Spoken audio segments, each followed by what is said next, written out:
Let's begin with a basic explanation of the class trial. So, your votes will determine the results. If you can figure out who done it, then only they will receive punishment. But if you pick the wrong one...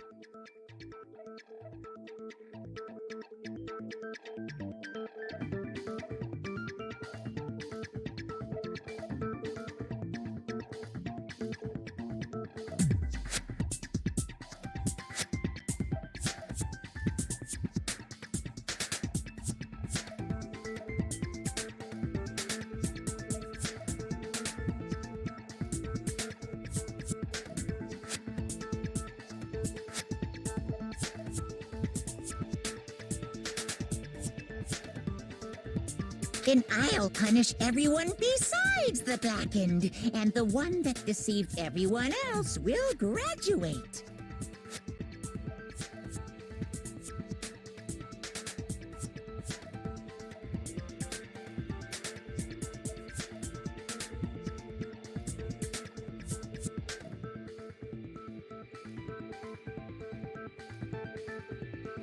Now then, to begin with... We already know who did it!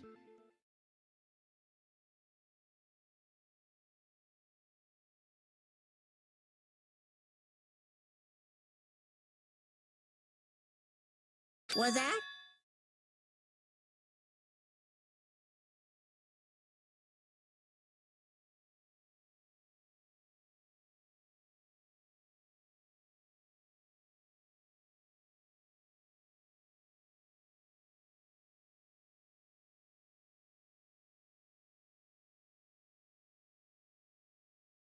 It was Hiro. He does not have an alibi for when the murders took place, and we found him in that suit. Don't try and deny it! You killed them!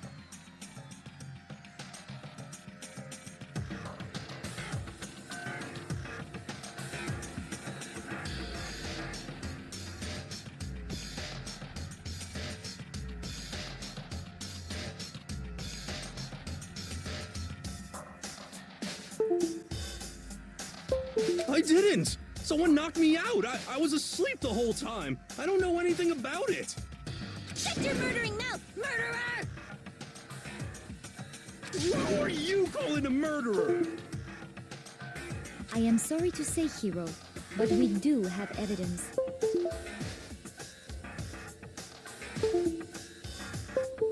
Blueprints for the suit.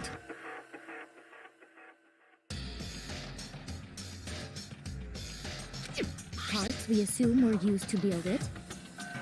And all of it was found in your room. You have to admit, the evidence is quite compelling.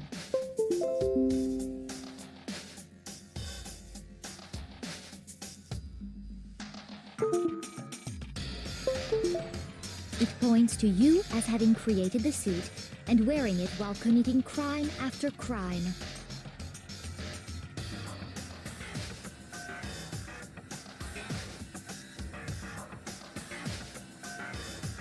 How many times do I have to tell you?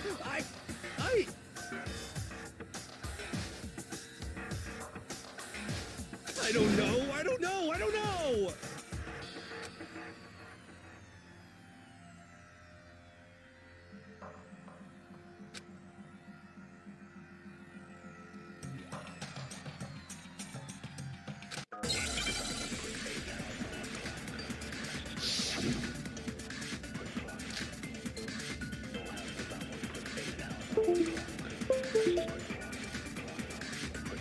Everything we found in your room. The blueprints, the suit parts, they are all proof enough that you are the culprit. I don't know anything about that stuff!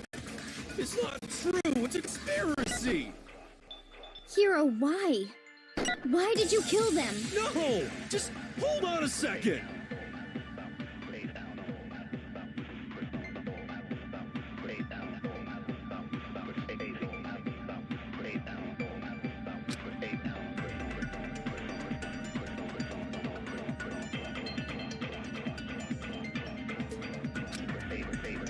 Everything we found in your room. The blueprints, the suit parts, they are all... No, that's wrong.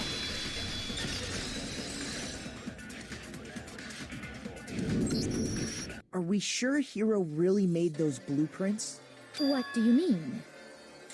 Well, take a look at this. It's the note that Hiro wrote, asking everyone to meet up. After all, the handwriting's obviously different, wouldn't you say? When you compare it to the blueprints. There's no way you could think the same person made both of them. Unless that person made it a point to disguise their handwriting. No, the differences are bigger than that, I think.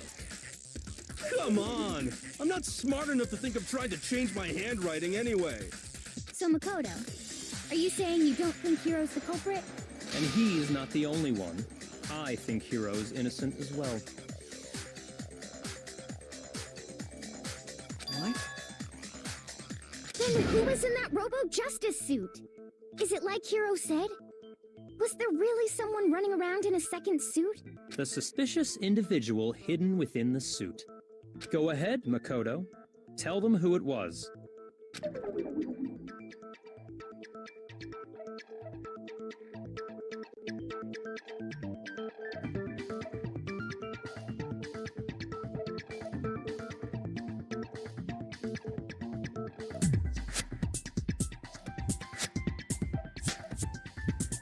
So, who was in the Robo-Justice suit?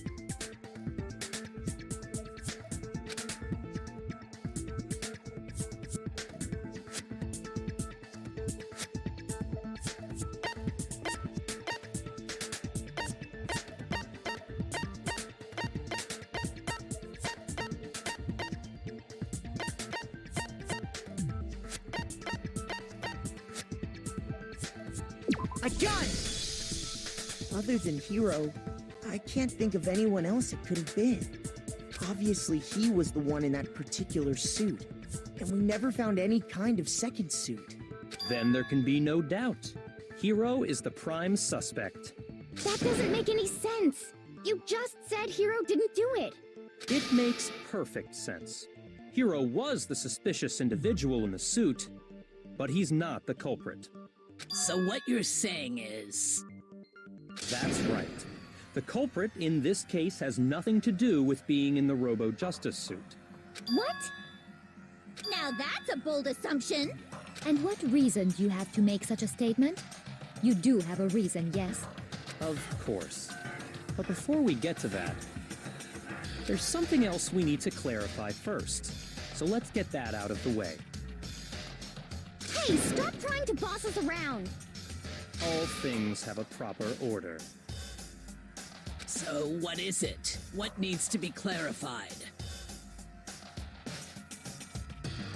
We must clarify the method of transportation for Taka's lifeless body.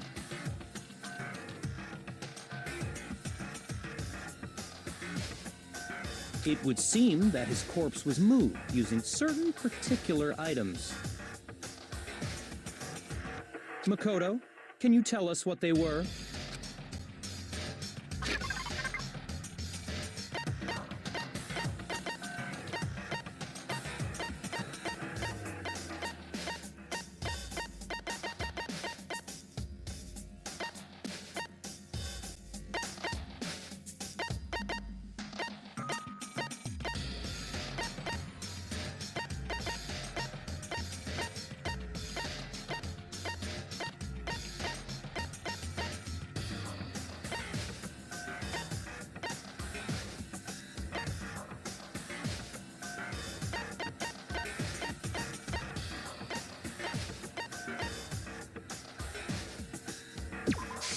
I got it!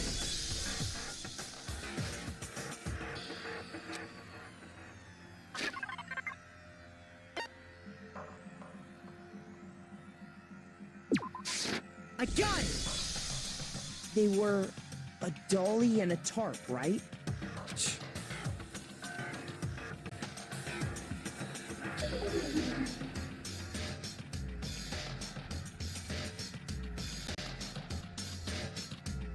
So, let's see if I can explain. Taka's body disappeared from the equipment room. And then we rediscovered it in the repository. And when we found it for the second time, it was wrapped in a blue tarp, right? It was the same tarp that, up until then, was stored in the equipment room. So the killer must have seen it there and decided to use it when they moved Taka's body. That way, they wouldn't leave any bloodstains while they were moving it. Okay, that explains the tarp. And the dolly? Same thing. I'm sure the dolly was in the equipment room when we first found Taka's body there. But when the body disappeared, so did the dolly.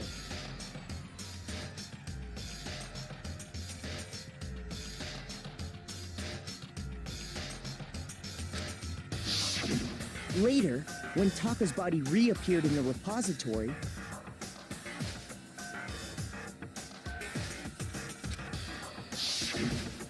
so did the dolly. In other words, you think they used the dolly to move the body, am I right?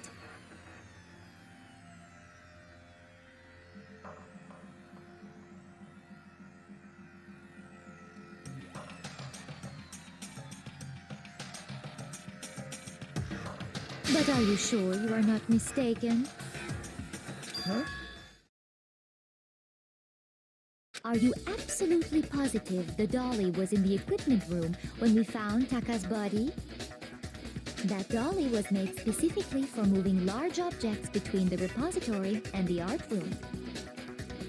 It would be very strange indeed to discover it had made its way to the equipment room.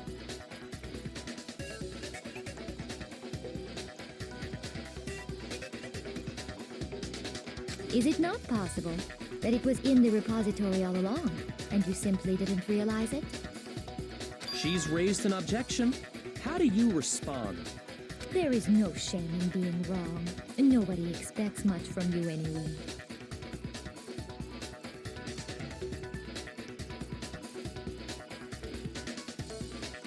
We have all accepted the fact that you rarely understand what is going on around you.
Lies will get you nowhere.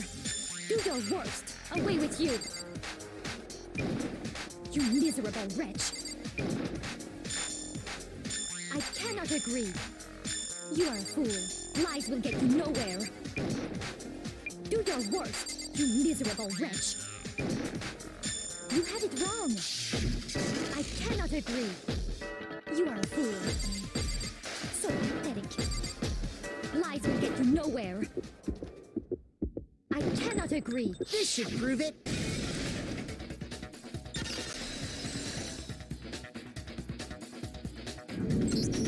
If you're asking for proof that the dolly moved, I have it right here. When I found the dolly in the repository, one of the wheels had a blood stain on it. There was a pool of blood in the equipment room with a tire mark in it that matched the dolly wheel's tread. The killer probably rolled the dolly through the blood on accident as they wheeled the body out of the room. And as the blood dried on the tire, they moved the body into the repository. So there's my proof that the dolly was used to move Taka's body.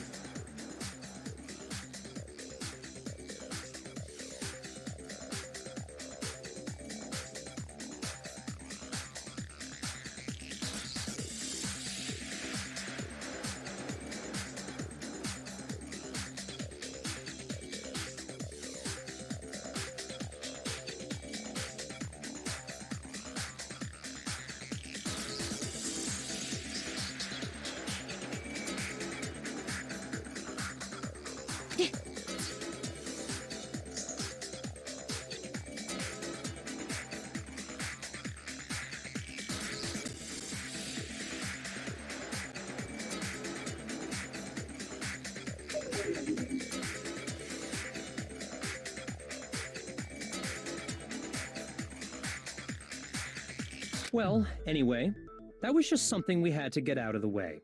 Let's get back to the main subject. Yeah, the subject of how Robo Justice didn't do it. Because if it's not a killer robot, then what kind of robot is it? I'm not sure that really matters. I'd be happy to explain why the occupant of the suit couldn't possibly be the killer. If you look back on how the body was transported, it will become immediately obvious.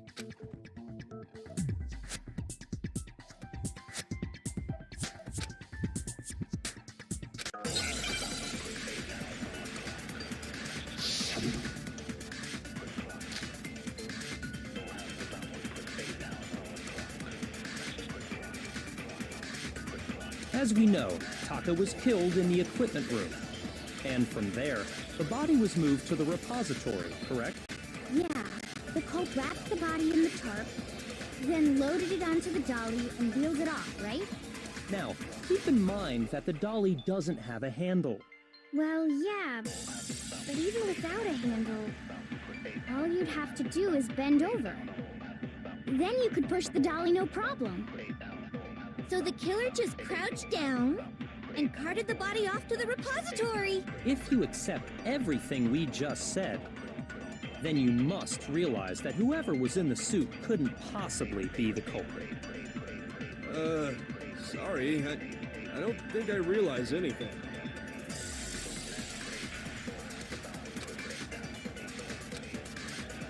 As we know, Taka was killed in the equipment room. And from there, the body... Yeah, the cult then loaded it on... Now, keep in mind... Well, yeah, all you'd have to... Then you could push the dolly no problem. So the killer and carted the body... If you accept, then you must realize that sorry, I don't think I realized. As we know, Taka was killed in the equipment room. And from there, the... Yeah, the cult then loaded it onto the dolly and wheeled it off, right? Now, keep in mind that the dolly doesn't have a handle.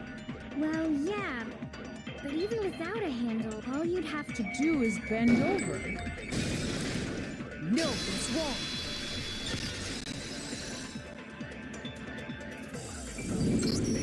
You're absolutely right that you could push a dolly without a handle if you stoop down low.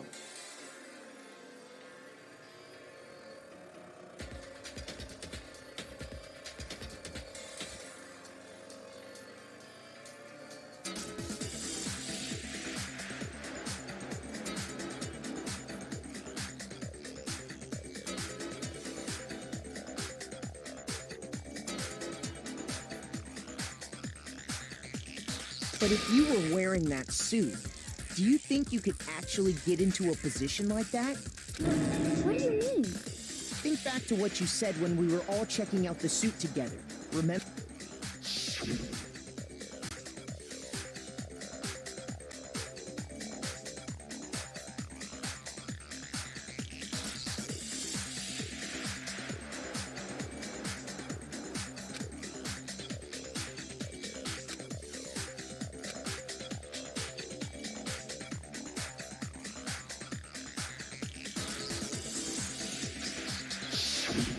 When you're in that suit, not only can you not see your feet, but you can't even bend at the waist. Am I right about that?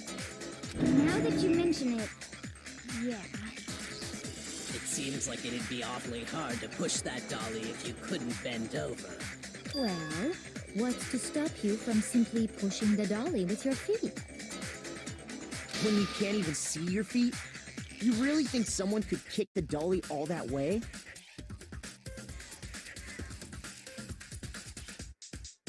Yeah, it'd be totally impossible. Not that I can say for sure myself. On top of that, if you were wearing such a rigid, cumbersome suit, it's very unlikely you would have the dexterity to go about wrapping the body in a tarp. Well, I mean, isn't that just a matter of taking off the suit when you're ready to move the body?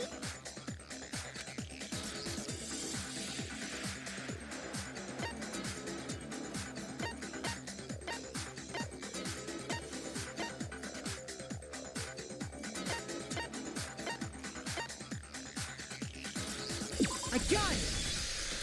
I don't think taking off the suit was an option. If you remember...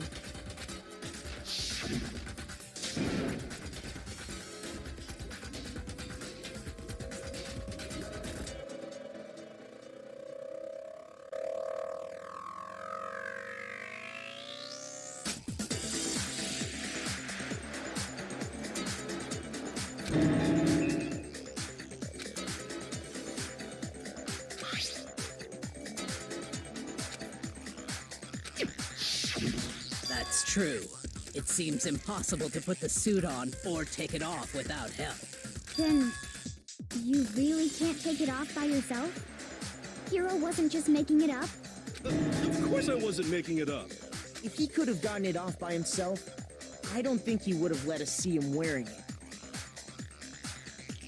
Showing up in the suit was basically an invitation for everyone to suspect it. Yeah, that's right.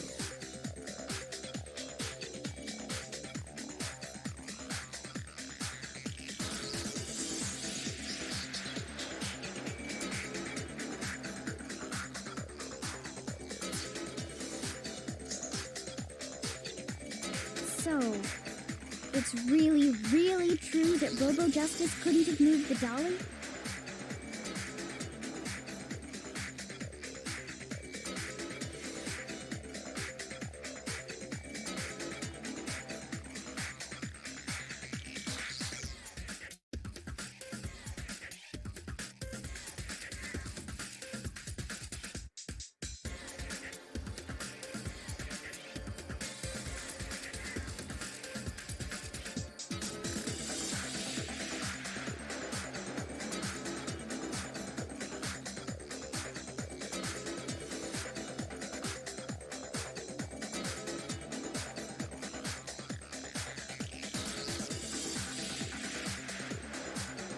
To be clear, whoever did move the body, it couldn't have been Hero in the robot suit, correct? No, wait.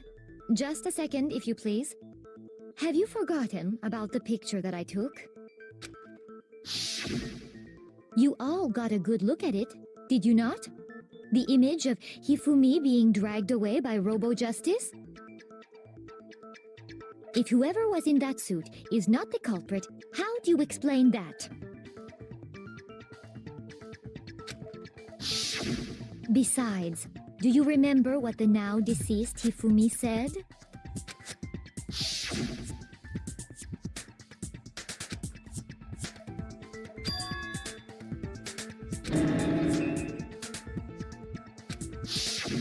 So long as those facts exist, the proper conclusion is beyond question. The individual inside the suit and the culprit are one and the same. It was Hiro, without a doubt. Yeah. Yeah, that's gotta be right.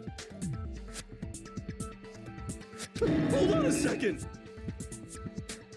It's still far too early to reach that conclusion. Besides, there's no hurry to decide who did it. Before we rush to a verdict, shouldn't we explore every single possibility? Instead of seizing on one viewpoint, the truth is uncovered by analyzing things from every angle. Perhaps, but where do we go from here? Let's review this series of unfortunate events from the beginning. Maybe we'll uncover something new. What a pain in the ass! I don't disagree, but our lives are on the line. If this is what it takes, we have to do it. Plus, maybe we'll get to find out where the heck Kyoko was when everything went down. All right then, let's take another look back at what happened. I suppose we could start with this morning. 4 of us gathered together in the dining hall. Makoto, Hina, Kyoko, and myself. We waited there for quite a while, but nobody else showed up, so we went to look for everyone. That was around 8 a.m. And as soon as we split up, Kyoko went missing. Soon after that, Hina found Celeste in the rec room and quickly came to get Makoto and me.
It seems I was unconscious for about an hour after I was attacked by my mystery assailant.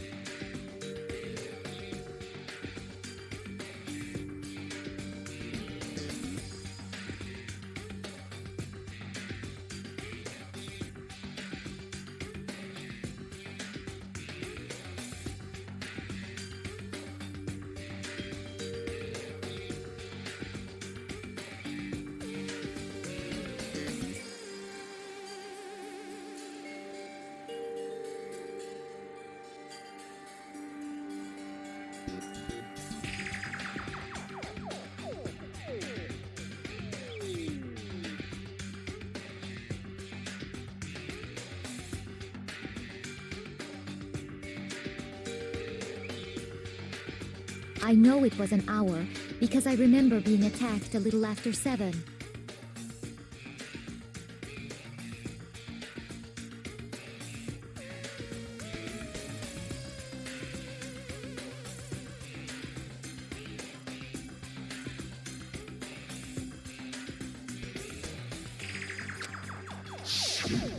That was when we saw Celeste's picture and discovered that her assailant had been wearing a strange costume.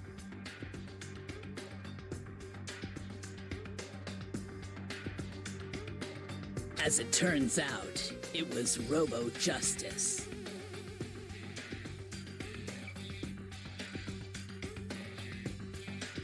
It also soon became clear that this same Robo-Justice had abducted Hifumi.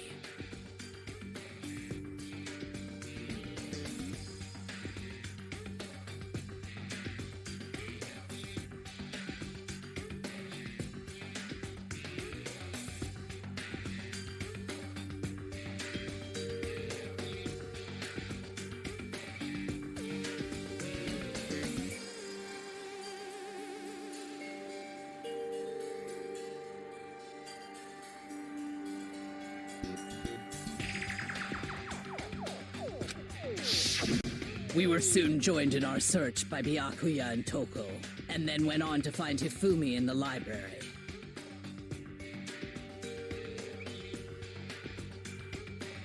He was injured, so we took him to the nurse's office and resumed our search for the suspect.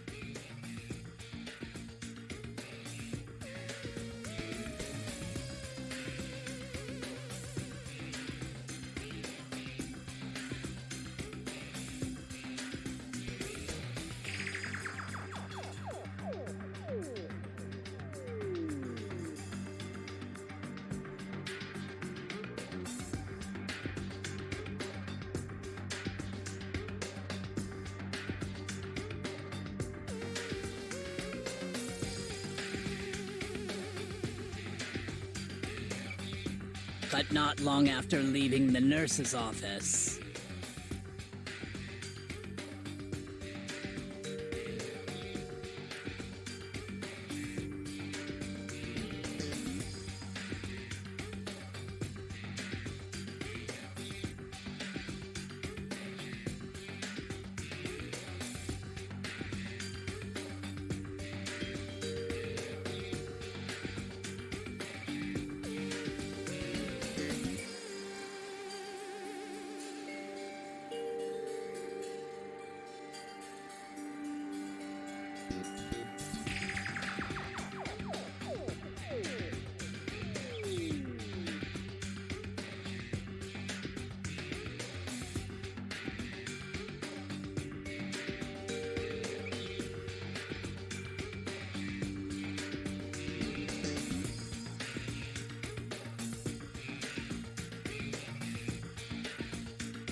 when Celeste told us that, we decided to split up and search the second floor.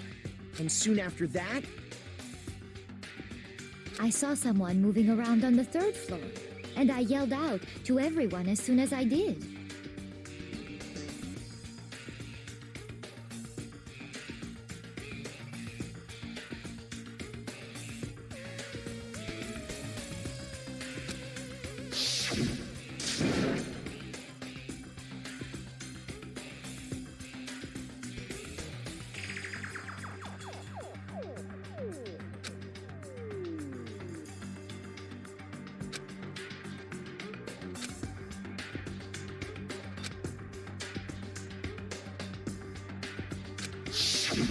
and then...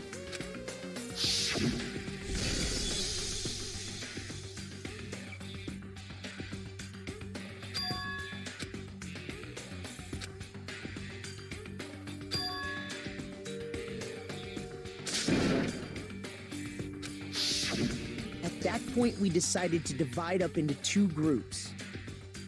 Celeste, Hina, and I went back to the nurse's office, while Sakura, Byakuya, and Toko chased after the suspect. When we got back to the nurse's office, we found Hifumi, dead. And that's when we heard the body discovery announcement. I left Celeste and Hina there and headed back to the third floor to let the others know what had happened. Meanwhile, We had just discovered Taka's body in the equipment room. We must have found both bodies at almost exactly the same time, because we heard the same announcement not long after we discovered his body. And that's when I told you guys about Hifumi. Then the three of us headed for the nurse's office. But right after we left the physics lab, we ran into Celeste, who'd arrived after us. And she told us something very surprising.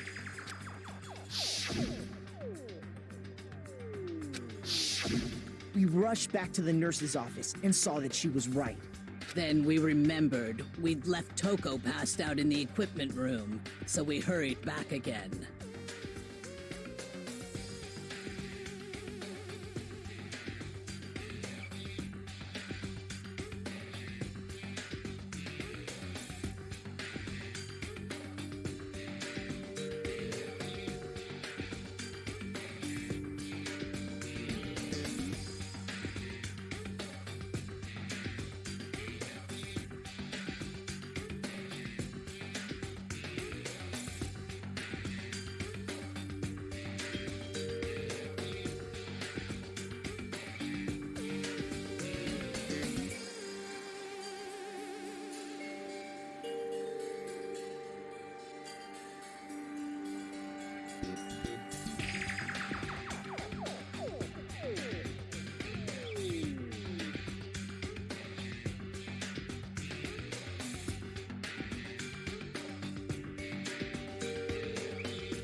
But when we got there, we discovered that now Taka's body had also gone missing. Next thing we knew, we were searching the school for 2 missing dead bodies. And after some time... Celeste informed us that she'd found the bodies, and we all headed to the repository, which is where we rediscovered the corpses. I think that about covers it. I see. The whole thing sounds exceptionally complicated.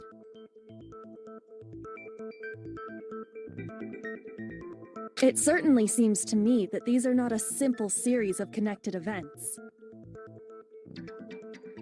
Okay, well, if that's true, then what? Rather than a single series of events, I think we have to consider each murder a separate situation. And from there, we can uncover the contradictions surrounding all of them. Now then, let's get started, beginning with what happened to Taka.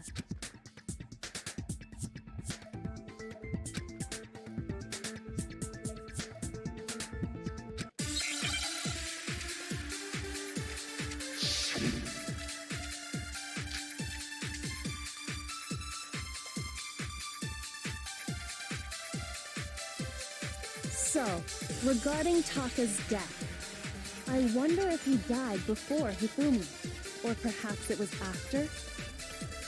We already know what order they were killed in. Taka came last.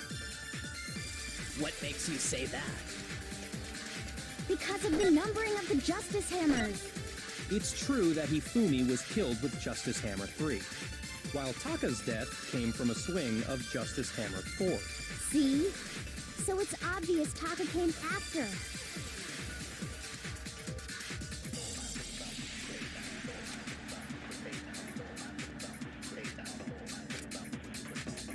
So, regarding Taka's death, I wonder if he died before Hifumi, or perhaps it was after? We already know what order they were killed in. Taka came last. What makes you say that?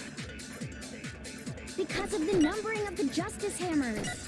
It's true that Hifumi was killed with Justice Hammer 3, while Taka's death came from a swing of Justice Hammer 4. See? So it's obvious Taka came after. So, I wonder if, or perhaps it was, we already know Taka came. What makes you say? Because of the numbering of the Justice Hammers. Shoot! So, Regarding Taka's death, I wonder if, or perhaps it was, we already know What order they were killed in? Shoot! so, regarding Taka's death, I wonder if, or perhaps it was, we already know what order they were killed. Taka came last. What makes you say that? Because of the numbering of the Justice Hammers. It's true that Hifumi was, while Taka's death... See? So it's obvious Taka came after. So, I wonder if, or perhaps it was, we already know what Taka came last. What makes you say that? Because of the numbering of the Justice Hammers.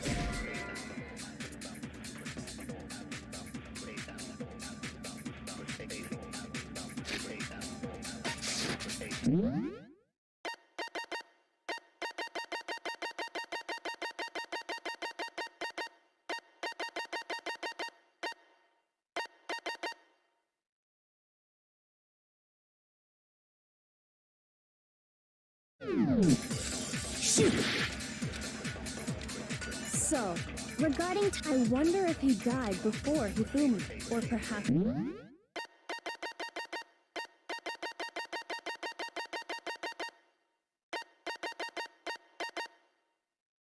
It was after? We already know what order they were killed in.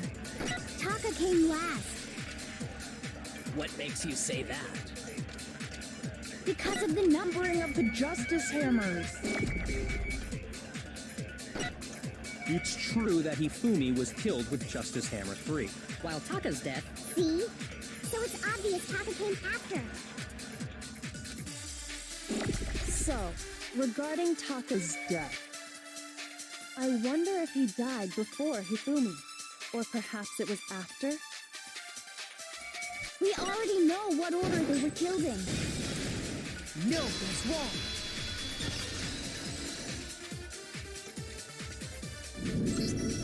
Hold on. There's no reason to assume that the hammers were used in the same order as their numbers.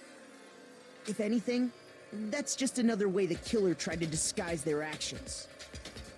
So you're saying the culprit wanted us to think the hammers were used in order, but in reality, Taka was killed before Hifumi?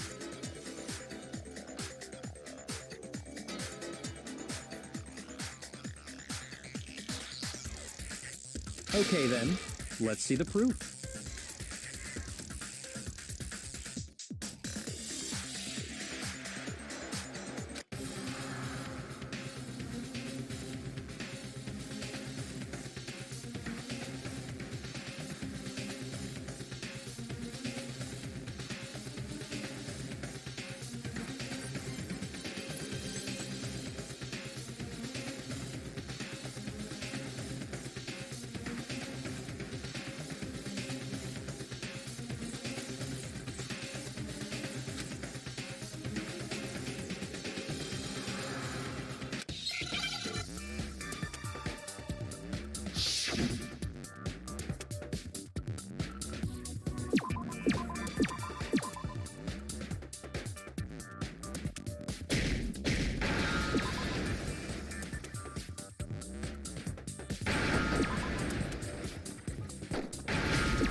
Now I understand. I've got it. Taka's wristwatch. See? Look. It broke with the hands pointing just past 6 o'clock. It must have gotten broken when he was attacked by the killer, because as of last night...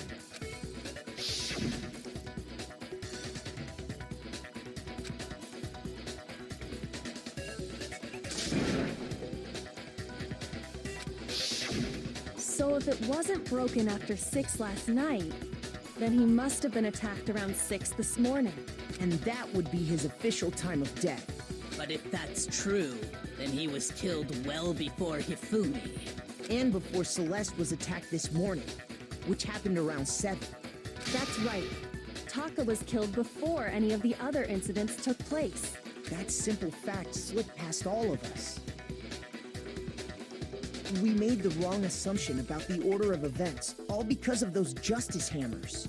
That's exactly why the culprit wrote the numbers on each hammer and had them increase in size. That way, when we saw how they were used in each incident, we'd easily make that wrong assumption. Now, if Taka was killed around 6, then everyone's alibis for his murder go out the window. Because when he was killed, we hadn't met up in the dining hall yet.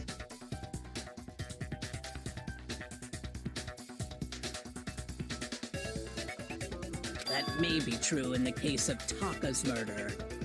But all of our alibis still hold true for Hifumi's death. That's right. With him, at least, we're all safe.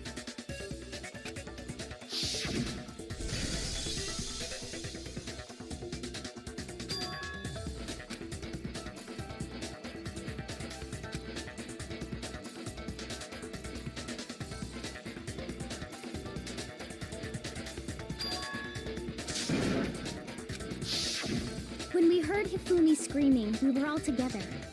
Except for Hiro and Kyoko. Then we all ran down to the nurse's office, and that's where we found his body.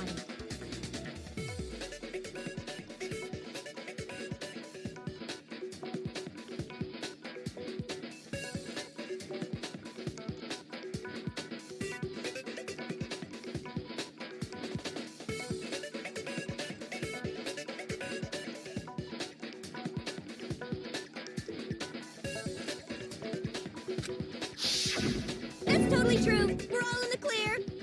Oh, I know! They must have recorded him screaming on a tape or something, then played it later on.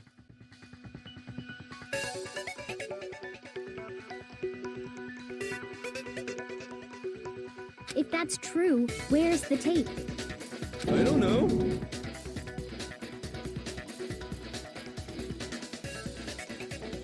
Don't just go making stuff up. Anyway, we all have rock-solid alibis for when we heard Hifumi scream.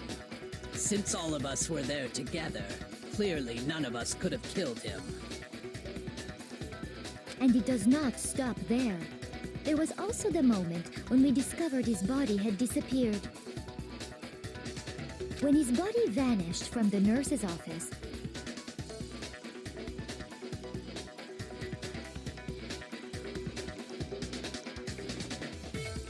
Hina and I were in the bathroom together, while everyone else was in the equipment room, correct?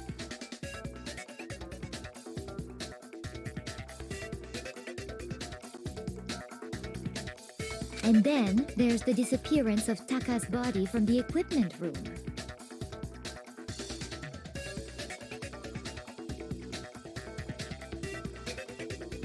At that time, we were all gathered together in the nurse's office because of Hifumi going missing.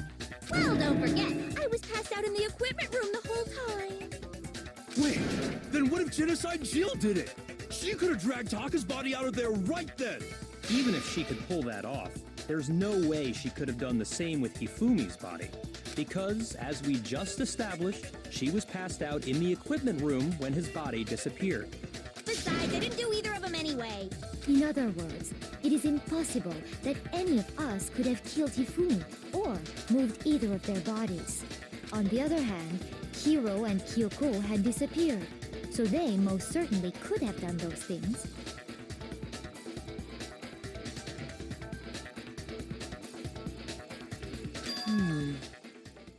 So what now, Kyoko? For now, we can't get fixated on who did it, or we'll just keep going around in circles. So instead of who, I propose we start talking about how. In particular, I think we need to figure out how Hifumi's body got moved. That's true. We searched everywhere, but we couldn't figure out how to explain his body disappearing. And according to what Celeste said,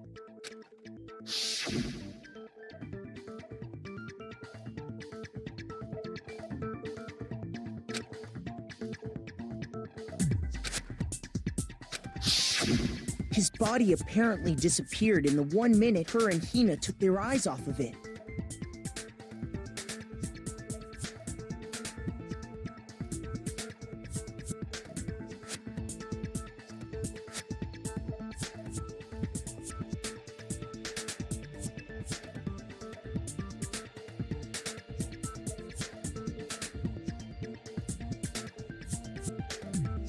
But to carry that much weight from the first floor up to the third in that short amount of time?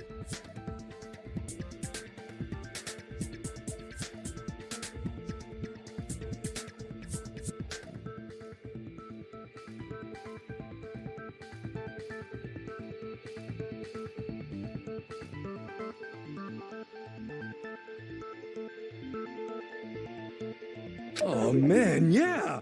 There's no way! It'd be impossible!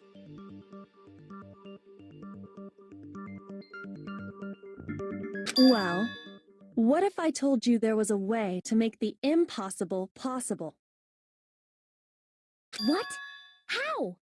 If the dead body were to move itself.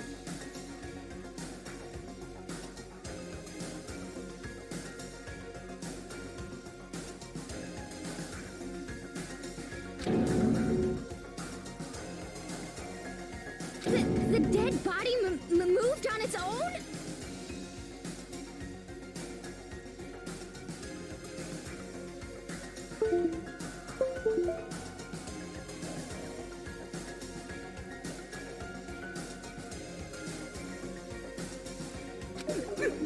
No! Not another ghost!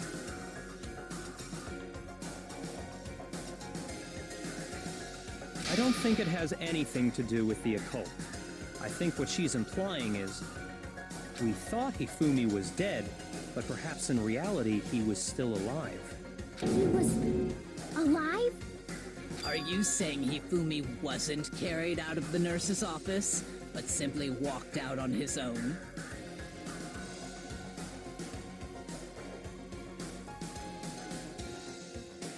But I mean, we found his body.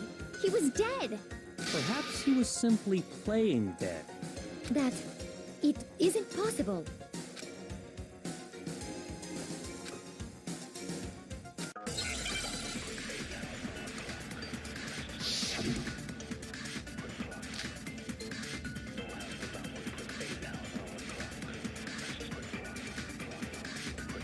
Are you saying that when we first found Hifumi in the nurse's office, there's a chance he was actually still alive? No, it is impossible. Hifumi was dead, without a doubt. And you know that how? Surely you heard the body discovery announcement along with the rest of us. Hifumi's dead body had been found. And that is why the announcement was made. Are we really so sure about that? Maybe the announcement was intended to signal someone else's discovery.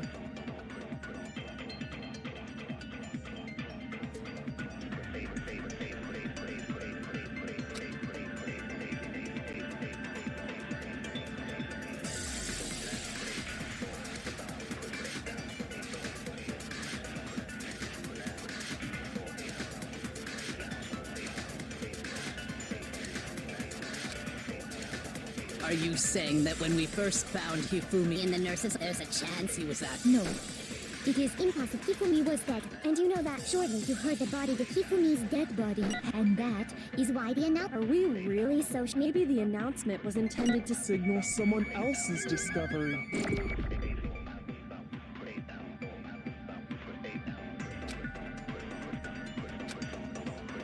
Are you saying that when we first found Hifumi in the nurse's office, there's a chance he was actually still alive? No, it is impossible. Hifumi was dead, without a doubt. And you know that how? Surely you heard the body discovery announcement along Hifumi's dead body had been found. No, that's wrong.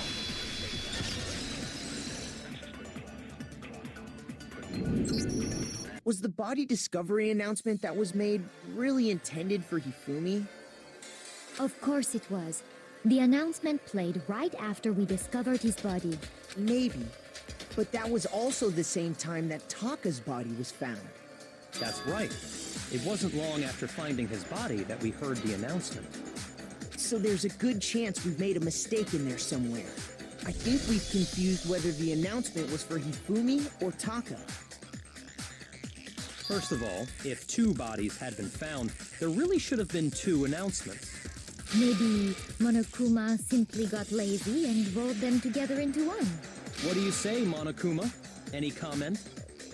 Well, it's a very sensitive issue, so I can't go into too much detail. But what I can say about the body discovery announcement is that it's only broadcast when 3 or more people find a dead body for the first time.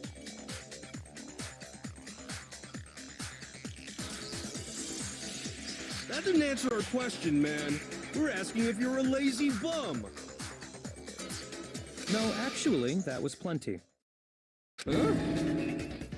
He said it's only broadcast when a body is discovered for the first time, which means even if we find the same body again later, he won't make the announcement again.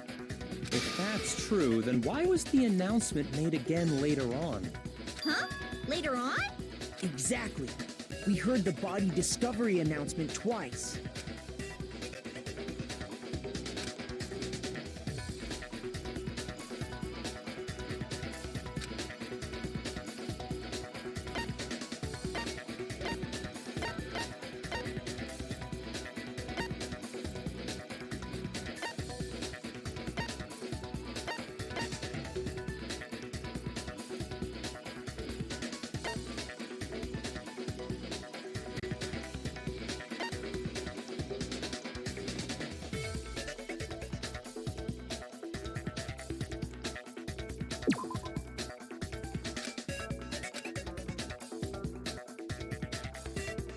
Shoot!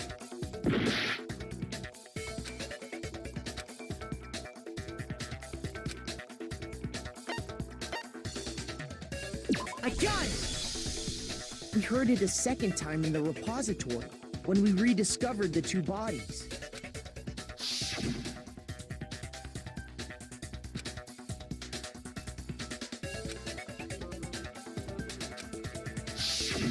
It didn't seem weird at the time, but it contradicts what Monokuma just told us, doesn't it? Exactly. If we were actually rediscovering both bodies, the announcement shouldn't have played. And in reality, when the two dead bodies were rediscovered, one of them was actually being discovered for the first time. So, when we found Hifumi the first time in the nurse's office, he wasn't actually dead yet. Meaning, he wasn't actually found dead until we came upon him in the repository.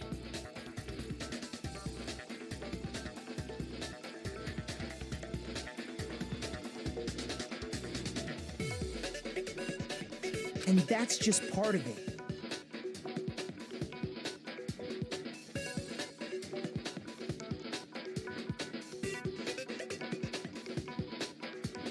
There's one other thing that leads me to believe he was still alive in the nurse's office.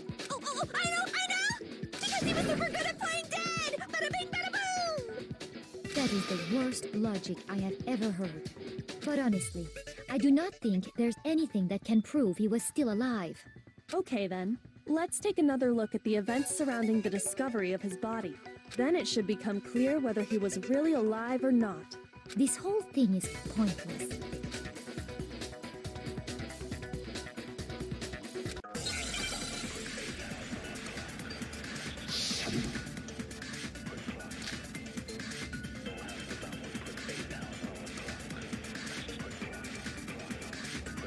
Well, here's one thing we do know. The first time we found Hifumi's body was in the nurse's office. And then, while me and Celeste were in the bathroom, his body disappeared. And the next time we saw his body, it was in the repository. But when you compare his body before being moved and his body after being moved, other than the change in how it was positioned,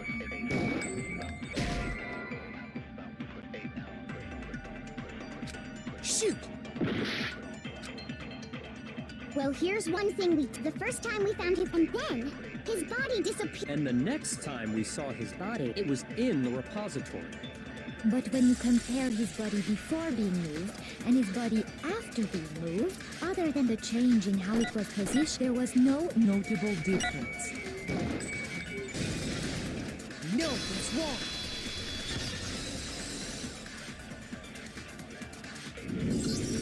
In fact, there was one clear difference between Hifumi in the nurse's office and the repository. His glasses. That fact alone proves that he was only playing dead in the beginning. Perhaps you'd like to fill the rest of us in? When we found Hifumi in the nurse's office, his glasses were covered with blood. But when we found him again later in the repository, they were spotless. And I found the item he used to wipe them clean in the nurse's office trash can.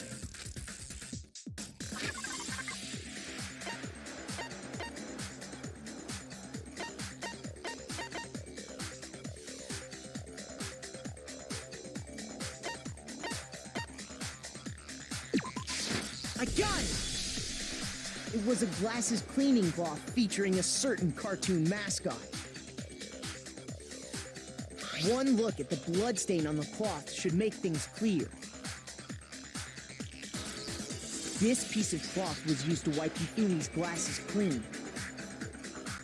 And the mascot on the cloth is the same one that's on the digital camera, right? And whose digital camera was it? Hifumi's, of course. The character was Princess Piggles from Demon Angel Pretty Pudgy Princess, I think.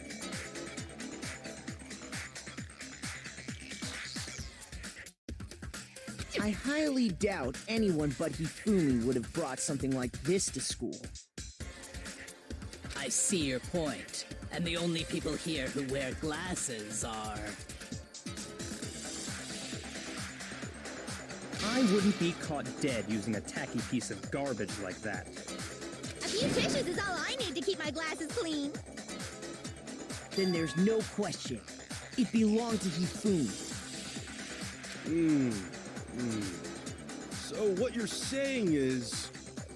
What I'm saying is, the blood on his glasses was wiped away using his own glasses cleaning cloth. Even if that is true, it does not mean he wiped the blood off himself.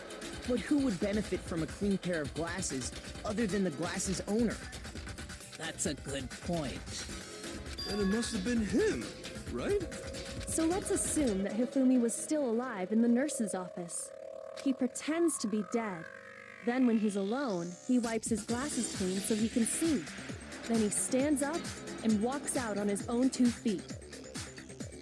And with that, the impossible task of moving his copious corpse becomes possible, wouldn't you say? But then, if he was just pretending to be dead, what was with all that blood? Was it paint or something? The fridge in the nurse's office contains packs of blood for emergencies. He probably used one of those. He figured if he was gonna play dead, he should go all out. So he just dumped it everywhere. But he got crazy with it and had to wipe his glasses off when he was done. God, what an idiot. And if Hifumi was still alive at that point, the disappearance of Taka's body is easily explained. It should be perfectly obvious who must have moved Taka's corpse.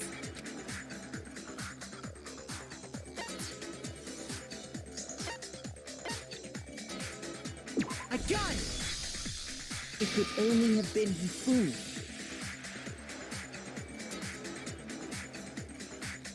While we were all gathered in the nurse's office, he went to the equipment room and took Taka's body. That also explains how the door to the repository got locked. The door was locked?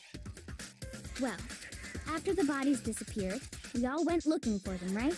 So me and Sakura headed for the repository. But when we got there, the door was locked. And the repository door can only be locked from the inside. Which means, when Hina and Sakura got to the repository, someone was already inside. And it could only have been Hifumi, who just finished stashing Taka's body there. He convinced us all he was dead, and when he saw his chance, he dragged Taka's body to the repository. So, Hifumi wasn't just another victim in this case. He was one of the assailants. But that means he took part in the murders. I just can't believe it. If you're having trouble, would you like me to show you one more piece of evidence? There's more? Oh, absolutely. The single biggest fact pointing to his involvement has yet to be revealed. You know what I'm talking about, right, Makoto? The item he took off of Taka's lifeless body?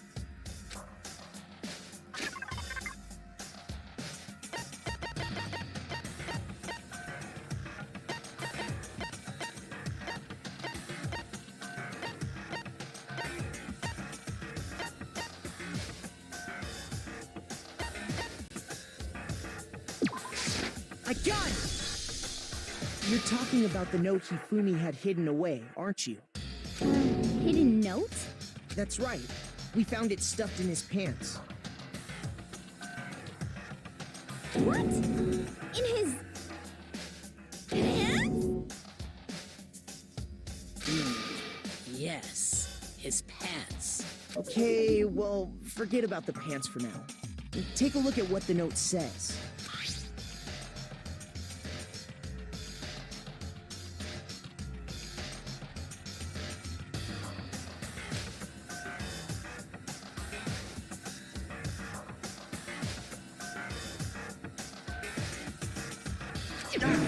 That's the note I was telling you about. The one that told me where to go. Huh? Wait, this one's a little different. In my note it said, Monokuma can't find out, so don't tell anyone else for now. Let's meet in the rec room at 1 a.m. I see. Then this note isn't the same one Hiro got. It's not the same? In other words, the killer got in touch with another person besides Hiro. And that person could only have been...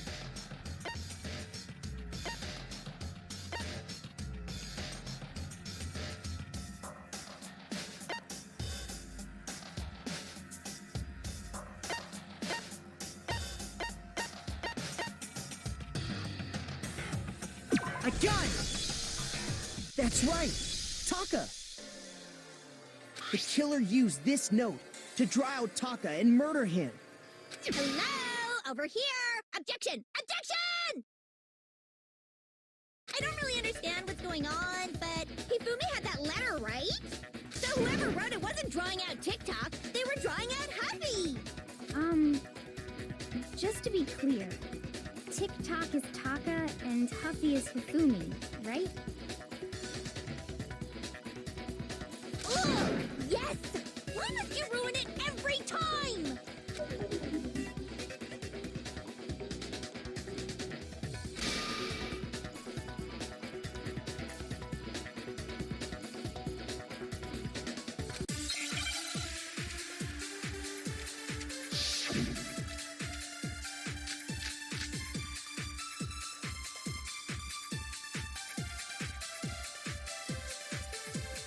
Huffy had the note, right?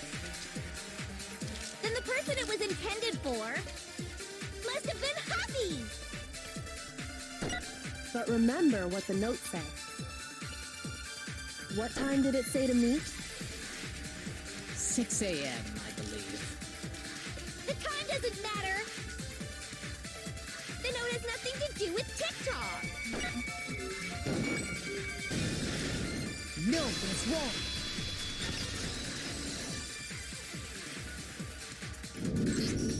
No, there absolutely is a connection. What the hell are you talking about?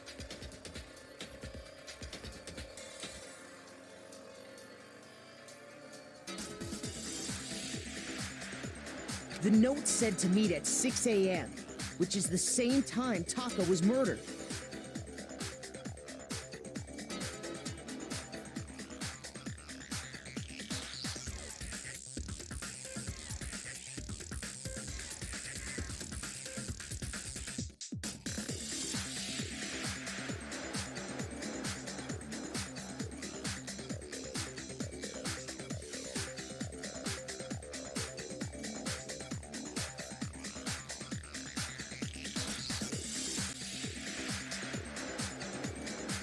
You've already proven that using his wristwatch. But there's more. Look where the note says to meet. The equipment room, right? Which is where Taka was killed. I see. So, Taka was murdered at both the time and place written in the note. I think that should be plenty to show that this note was definitely meant for Taka. Well, when you put it like that... No further objections! Then someone used that note to trick Taka. Just the same as me. The culprit really is a cold-blooded monster. Telling people they found a way out. But if they gave the note to Taka, what was Hifumi doing with it? Stuffed down his pants, no less! Most likely, Hifumi stole it off Taka's corpse after he died. Huh? He stole it? Where's your proof? Go ahead, show us.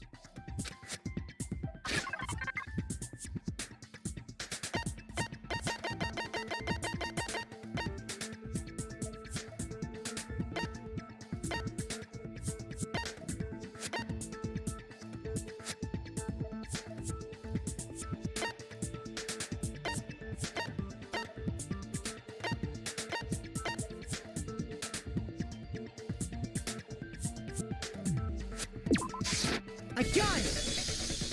When I searched Taka's body, I saw that his lifeless hand was gripping a small scrap of paper. If I'm right about this, the sheet of paper this piece came from is... I knew it! It fits perfectly with the note we found hidden on Hifumi. Then Taka's scrap and Hifumi's note.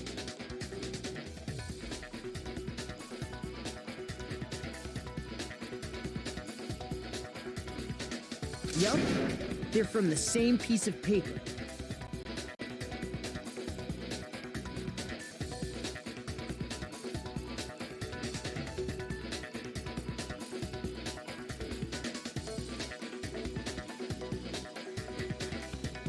Hifumi had the note meant for Taka, while Taka's corpse still grasped a small piece of that note.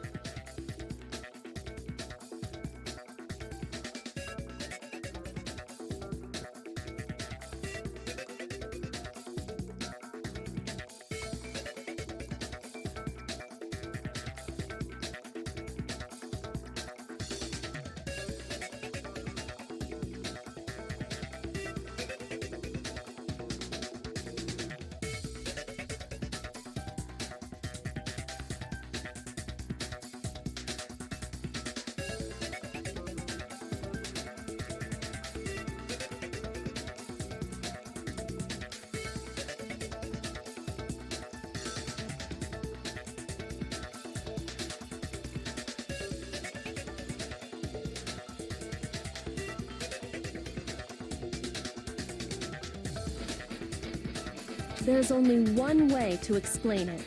Taka died clutching the note. Hifumi tried to free the note from his death grip, leaving behind only one small scrap. Did I get all that right? That means Hifumi knew the note was important. Exactly. Which proves that he was an accomplice in the murder. Whoa. Yeah. After seeing all this, Hifumi was super involved in this whole thing for sure. In fact, he was behind the whole thing. In fact, he's still alive. Sorry, no.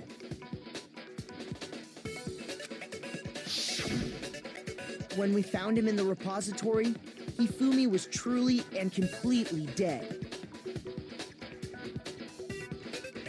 The second body discovery announcement proves that. So then, who killed Hifumi?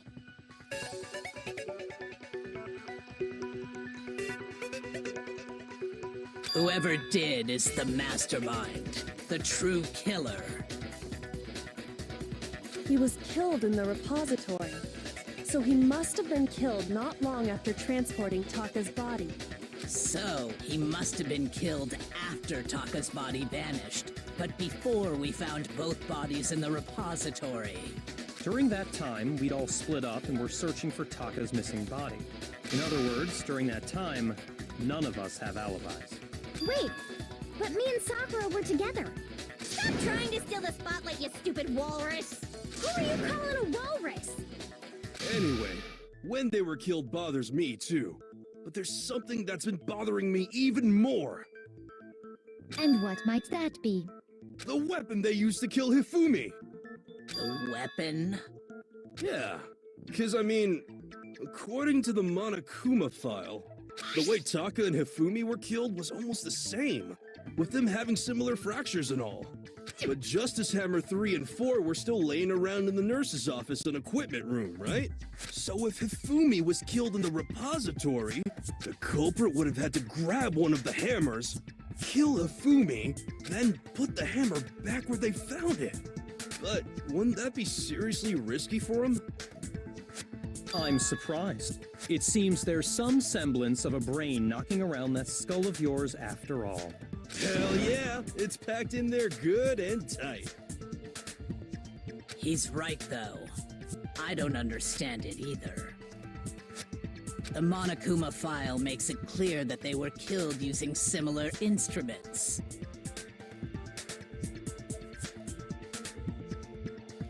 But if the hammers were already laying around those other rooms...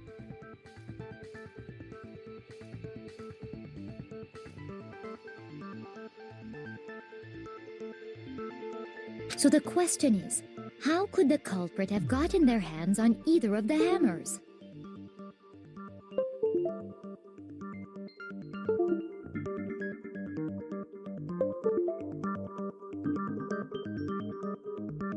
Personally, I haven't a clue. So which hammer was used to attack Celeste? Number 1 or number 2?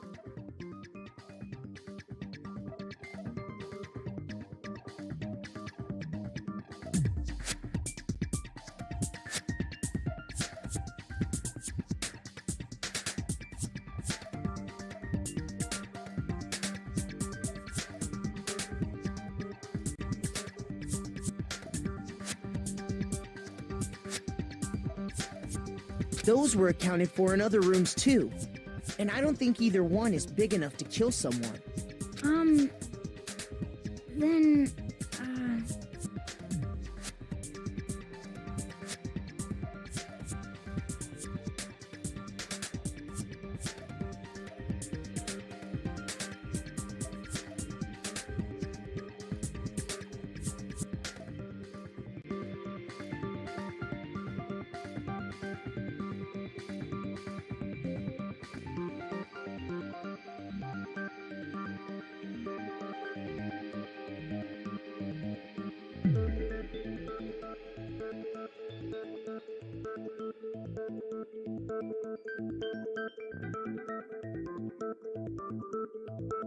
Is it not possible they used a different weapon? I don't think it is possible. They were both killed with the same kind of thing, right? So then, what was used to kill Hifumi?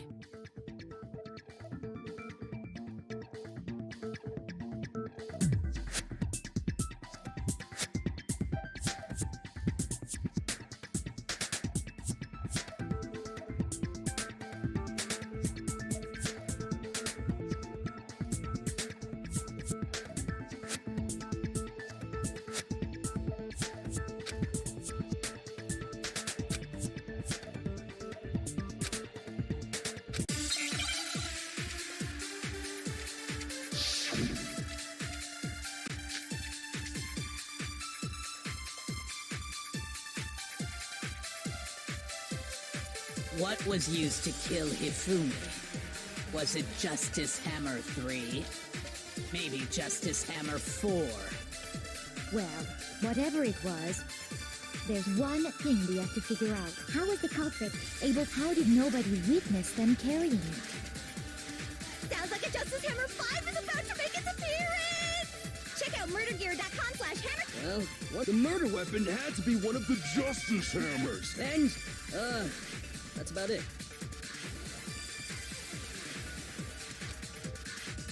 What was used to kill Hifumi? Was it Justice Hammer 3? Maybe Justice Hammer 4?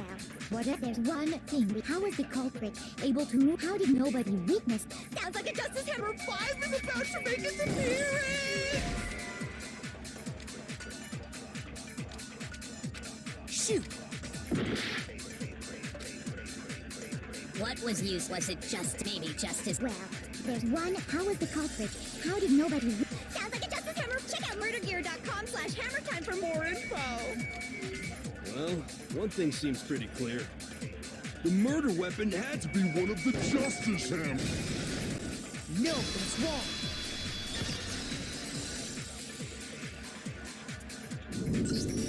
The murder weapon wasn't a Justice Hammer at all. No, it was something completely different. But, seriously? A different weapon? Specifically, a hammer from the repository. The killer could have easily used that to kill Hifumi. Now, all the hammers in the repository were covered in flecks of grit and debris. But for some reason, one of them had been scrubbed clean. Huh? And the reason it had been scrubbed clean was most likely because it was used to commit murder.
If the hammer got covered in Hifumi's blood, of course they'd have to clean it off. I'd also like to point out that the repository has all kinds of hammers. Big ones, small ones.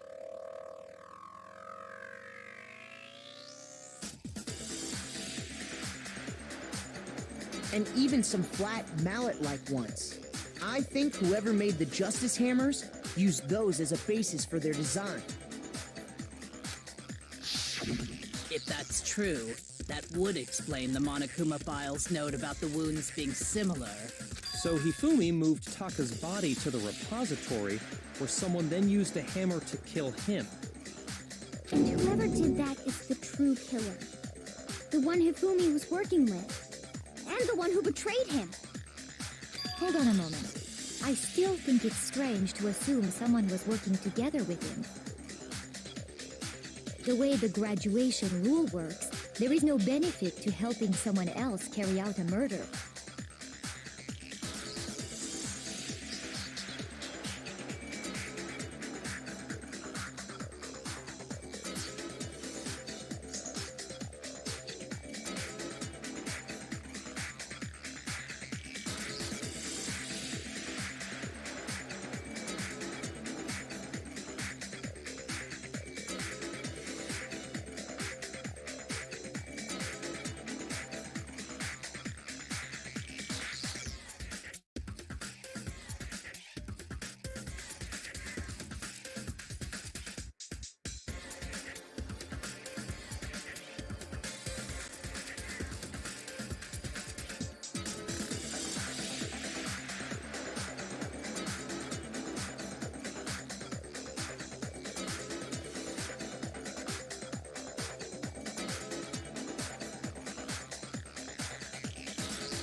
So the idea that anyone would work together like that is simply ludicrous. We talked about this, did we not?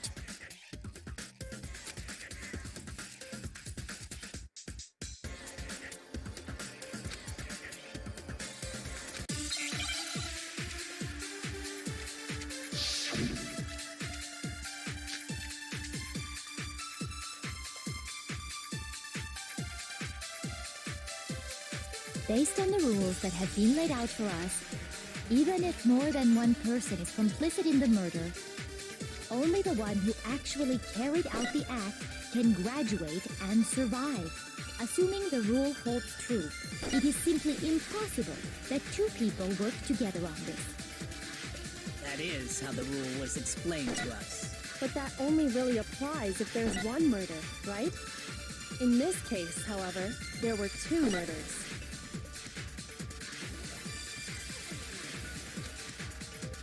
Based on the rules that have been, even if more than one, only the one who actually carried out the, assuming the rule holds true, it is simply impossible. That is how the rule. But that only really applies if there's one murder, right? In this case, However, there were 2 murders.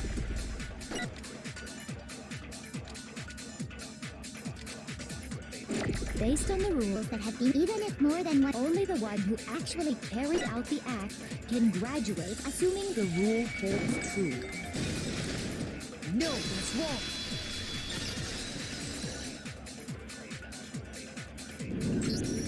Since there were 2 murders, it's at least plausible that more than one person was involved. What do you mean? if there'd only been one murder, then yes, the idea of an accomplice isn't really worth considering. Naturally, if only one person can be saved per murder, an accomplice has no risk versus reward benefit. Risk versus reward benefit?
The payoff for working together. The reward that balances out the risk of taking part in a scheme. There's no point in being someone's accomplice if there's no benefit to you. However, if there were some potential mutual reward for the risk, then cooperation becomes possible. You're saying that two people could act as each other's accomplices to commit two separate murders. I think that's what the true killer told Hifumi. They would each have an accomplice for their crime. And based on the case's events, Hifumi would have been the first one to act, murdering Taka. They made him carry out the first murder so he couldn't back out of helping them later on.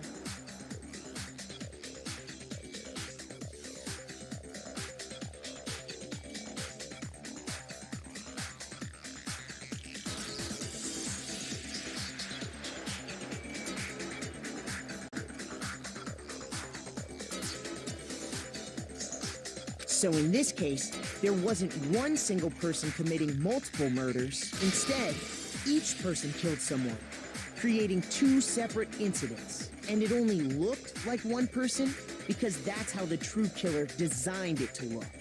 A single suspicious individual, a similar weapon used in each crime, disappearing bodies. By creating one seamless set of circumstances, they made it look like one person was behind it all. The mastermind picked their target and managed to convince him to go along with their plan. And then, to avoid the no accomplices rule, they simply killed their accomplice. Which, if true, means that betraying Hifumi was part of the plan from the very beginning. That's just awful. How could anyone be so cruel? You think so? I can't help but admire its cunning. Still, their choice of accomplice seems odd.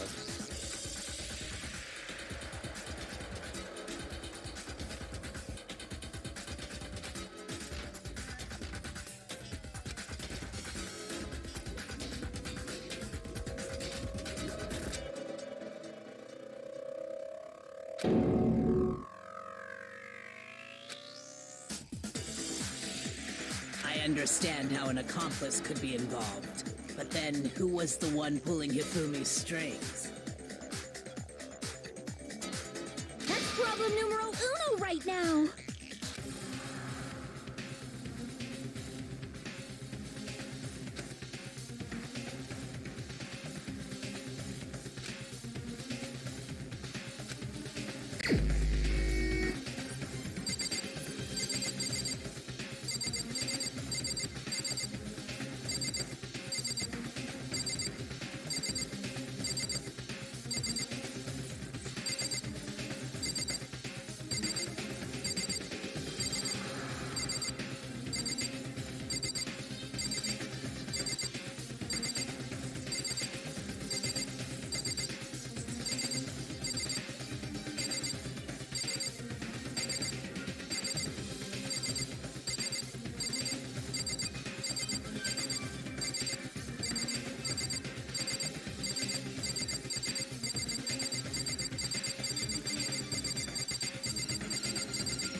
Here's my answer.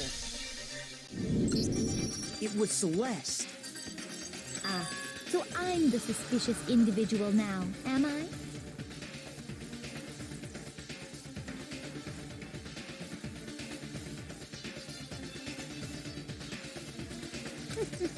I really do hate this kind of joke. A joke? I wonder.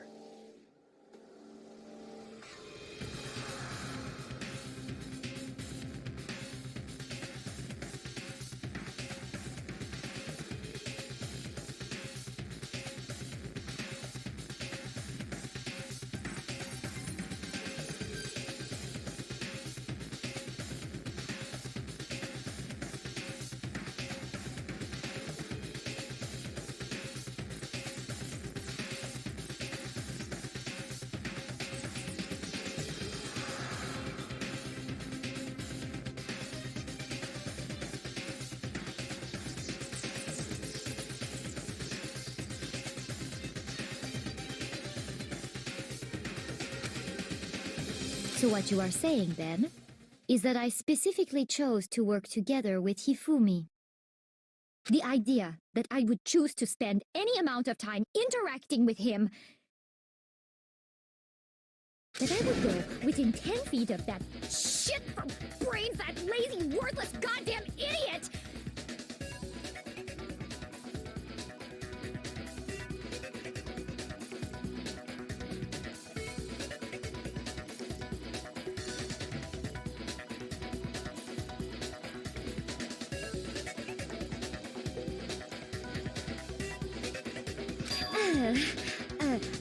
Pardonnez-moi.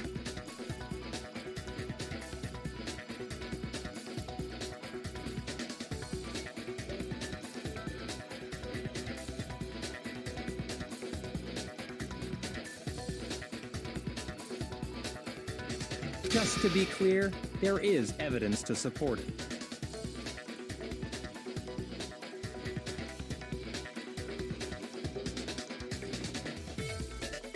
Is that so? It is. Throughout the investigation, there was certain behavior that was common only to the two of you. Considering what we've learned so far, it only further proves that the two of you were working together.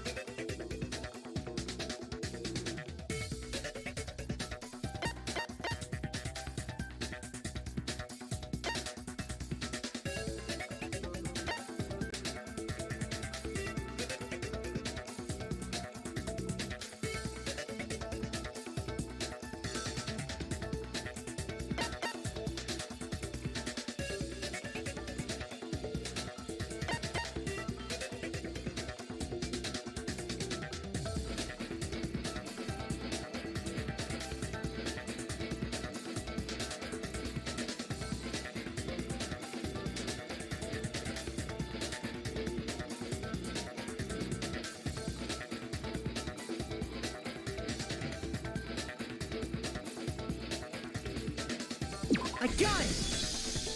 The behavior they had in common has to do with the suspicious individual in the suit, doesn't it? The only ones who ever actually saw Robo-Justice firsthand were Celeste and Hifumi. Shush, the adults are talking now. Sorry. As he said, only Celeste and Hifumi ever laid eyes on the costumed individual. If we accept that Hifumi was one of the culprits, we can't help but suspect what Celeste has said as well. Are you saying everything they told us was a lie? After taking Hifumi to the nurse's office, we all began our search for this individual, correct? And not too long after that, do you remember what Celeste said?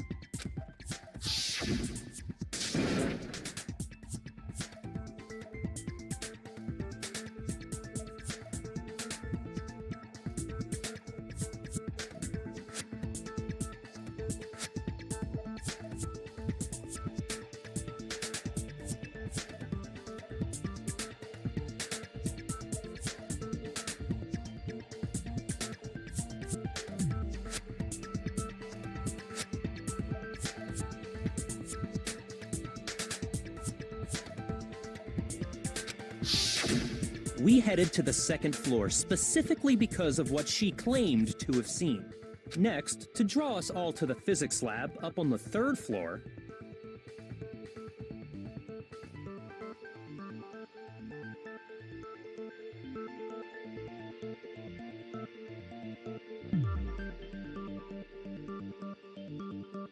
She let out a blood-curdling scream. and when we'd all come to see what was wrong, what was it she said?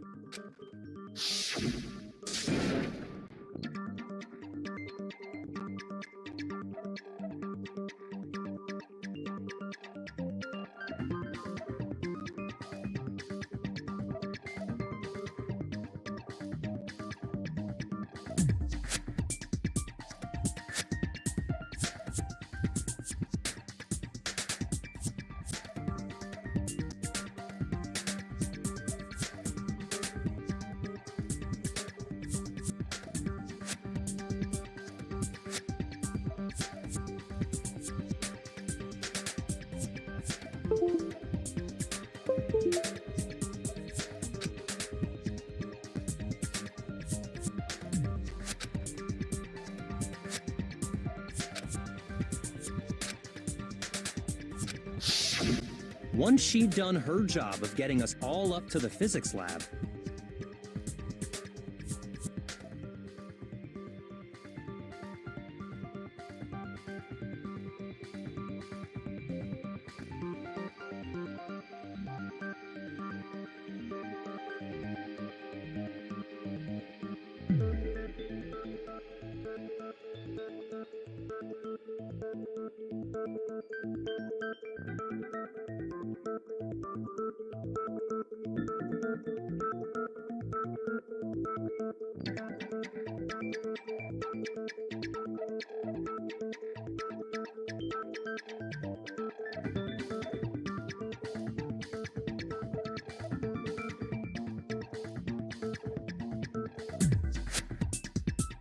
it was time for her partner to get to work.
It was to get us to divide into two groups, so that we would discover both bodies at the same time?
In fact, Celeste was precisely the one who proposed that we split up.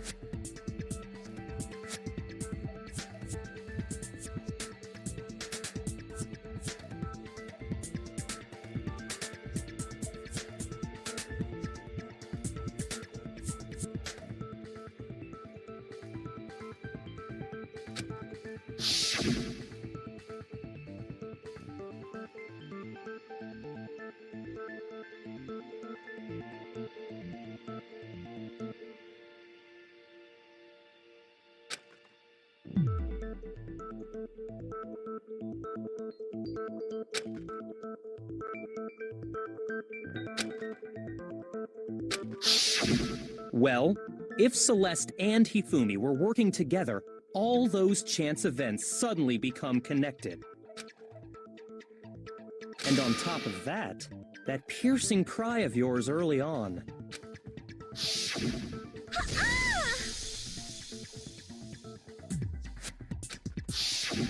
That was to signal Hifumi, wasn't it?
It was your way of telling him, we're on the 3rd floor. Everything's going according to plan. Why else would you let out a scream that could have carried across the sea?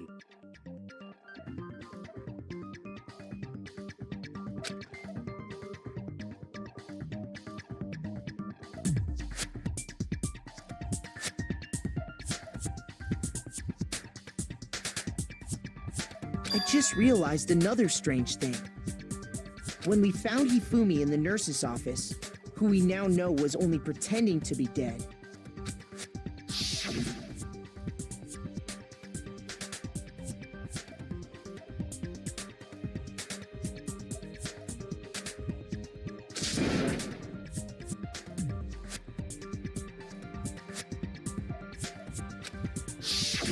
Celeste, you were the first one to say he'd been murdered.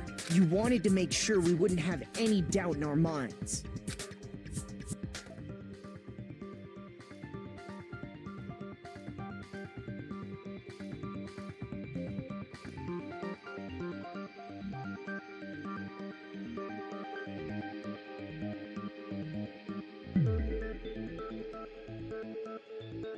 I don't believe it!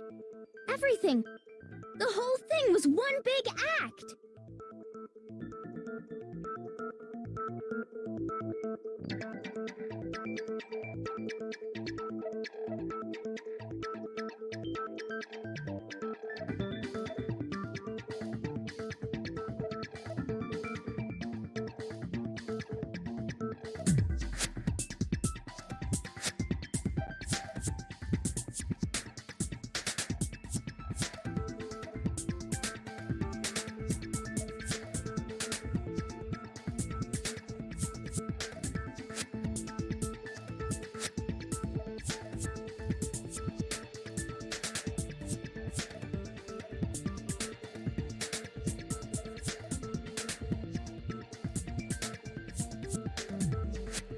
Hina, you were with Celeste when Hifumi's body disappeared, right? Yeah.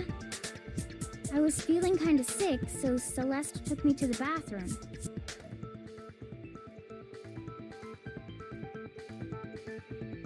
Wait! Then that was... She wasn't worried about you. She just saw a chance to help Hifumi sneak out of the nurse's office.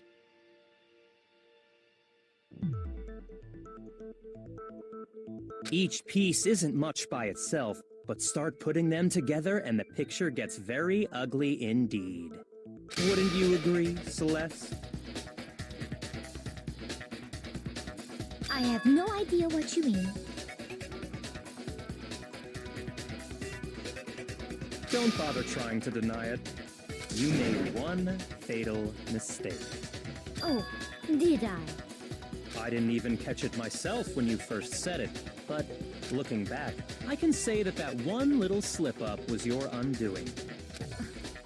What are you talking about? I'm talking about what you said after Hifumi's body disappeared and we returned to the nurse's office.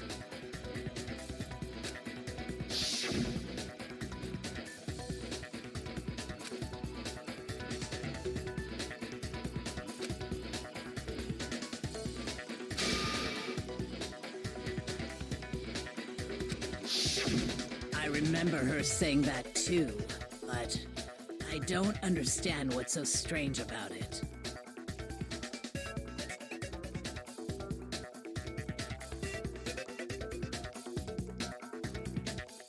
Then pay attention. Sakura, Toko, and I were first to discover Taka's body in the equipment room. Then Makoto showed up and told us Hifumi had been killed, so Sakura and I left with Makoto. Once we were in the hall, we ran into Celeste, and the four of us headed to the nurse's office. Now, the entire time we were together, none of us said anything about Taka being dead.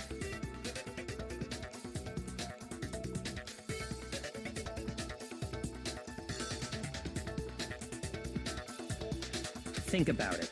Celeste's comment doesn't make sense. It was completely out of place. Yeah, I see what you're talking about. Although I don't really get what it means. You hear that, Celeste? Everyone's having some trouble understanding.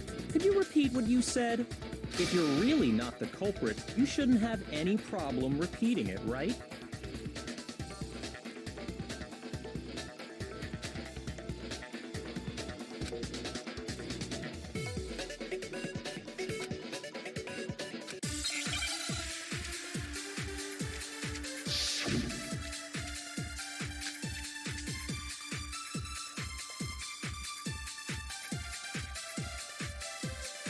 All I said was, they must really be enjoying this.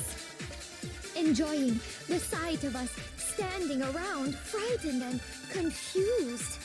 They must be positively elated. We are all going to die here. We are going to die, just like those guys died. And that is all I said. And that's all it takes to finish this. What was so strange about Celeste's comment?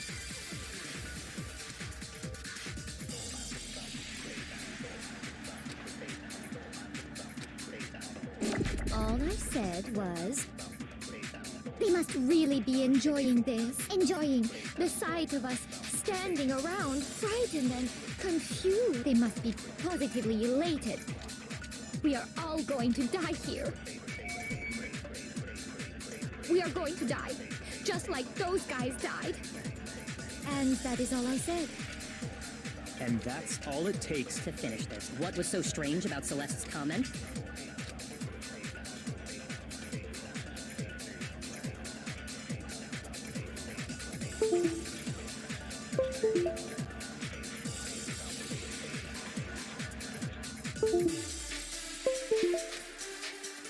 All I said was, they must really be enjoying this. Enjoying the sight of us standing around, frightened and confused.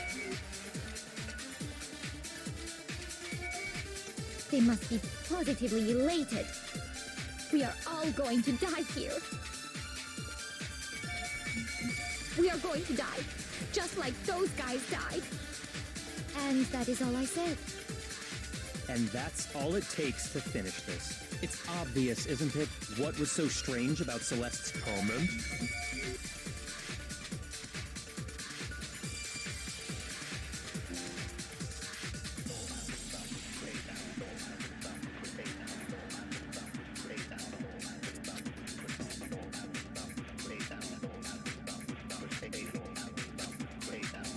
All I said, they must really enjoying the sight of us. They must be. We are going to die, Just like those guys died. And that is all I said. And that's all it takes to Finish. What was so strange about Celeste's comment?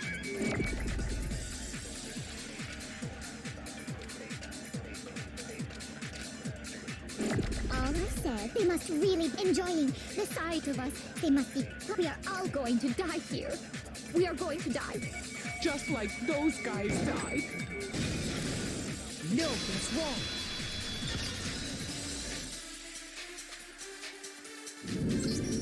That's right. There's no reason Celeste should have said, just like those guys died.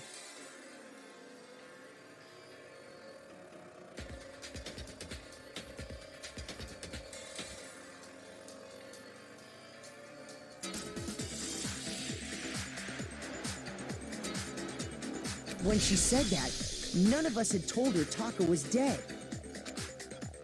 Exactly. And we didn't run into her until after we were all out in the hall. So there was never any chance for her to have seen his body in the equipment room for herself. So how did you know, Celeste? How did you know more than one person had been killed? And how did you know they were both guys?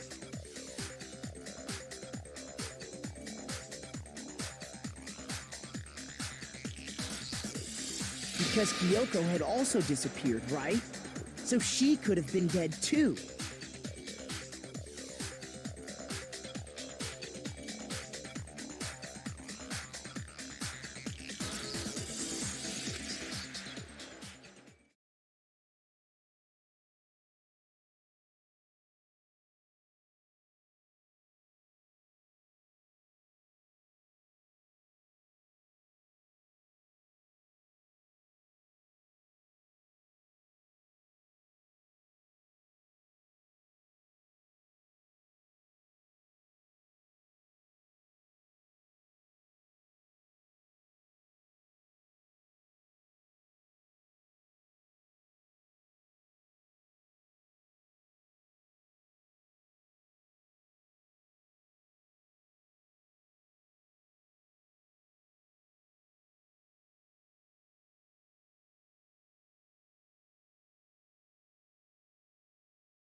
You all have such vivid imaginations. You know that? Imaginations? You claim that I was lying when I told you about the suspicious person I saw. Then what about the picture I took? How do you explain this picture of the costumed villain dragging Hifumi away? It has to be some kind of setup, right?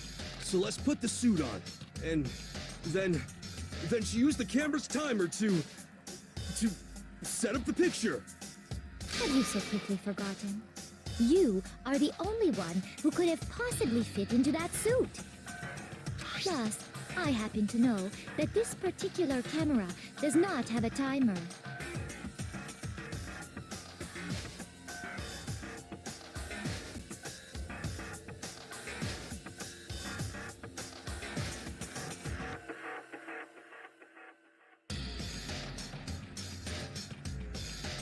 In other words, it is an unassailable fact that this is a picture of Hifumi being dragged away.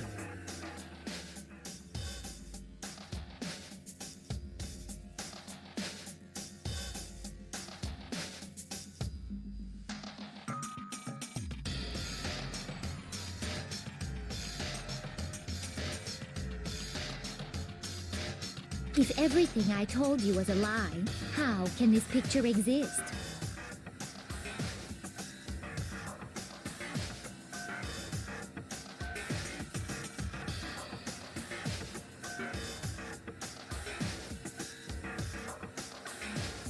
Simple. Are we sure that's really a picture of the suspect dragging Hifumi away? What could you possibly mean by that? Surely there are other explanations than the one you've offered up. No, there is no other explanation.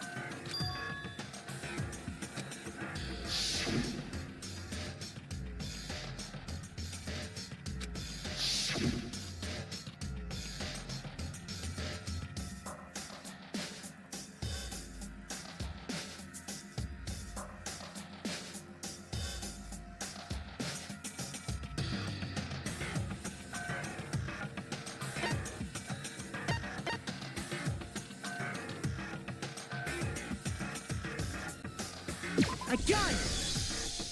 It's not a picture of the suspect dragging Hifumi away.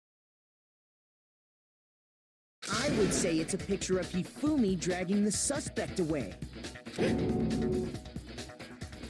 That's certainly within the realm of possibility. The one being dragged off in that picture isn't Hifumi, but the person in the robot suit.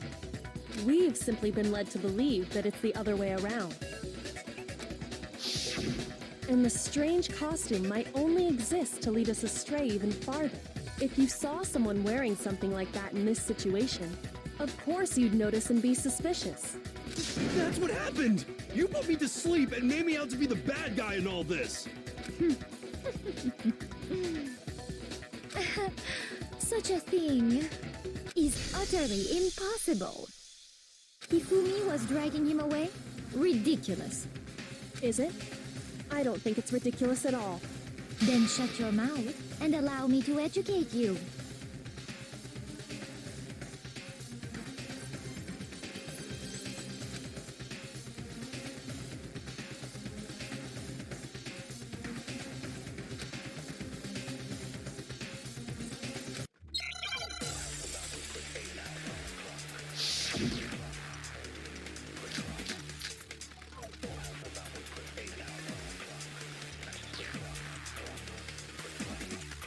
You dressed me up in that suit after I passed out.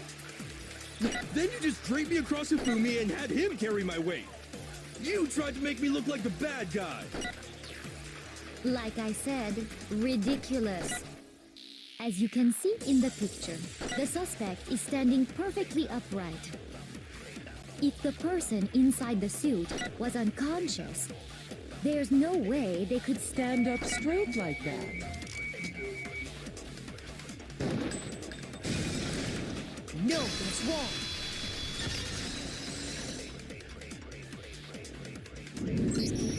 No. Even if the person inside the suit were unconscious, they could still stand up like that. Because that Robo-Justice suit had a certain characteristic.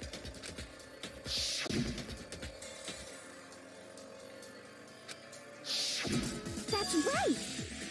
They totally made a mistake when they made it, so it couldn't bend at the waist. I'm not so sure that was a mistake. I think the suit was designed from the beginning to be used the way it was.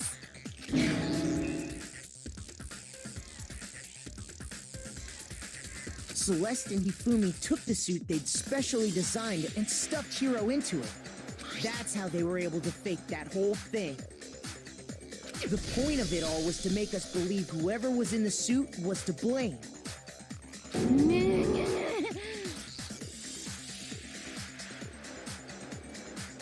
Well then, I suppose this is checkmate. Checkmate?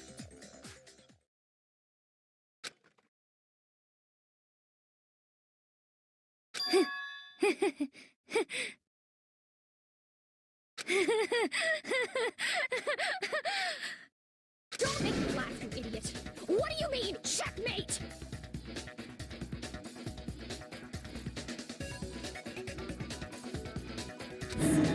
Celeste? Clearly, you want to cram me into your little guilty box. Well, there's one little problem. Have you already forgotten what Hifumi told us as he lay dying?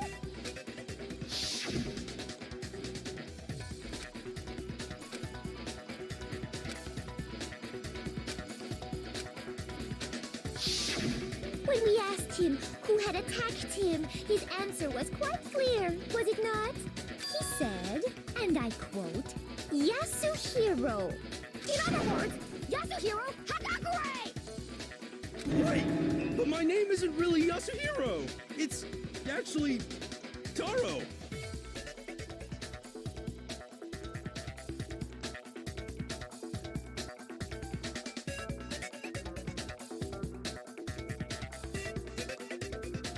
Your confusing statements don't make any sense. You're only making things more complicated. He did say Yasuhiro, but are we sure he was really pointing the finger at Hiro? What the hell are you talking about? I'll burn you alive! Kyoko, what do you mean by that? Think back to how Hifumi used to talk to us. How did he refer to each of us?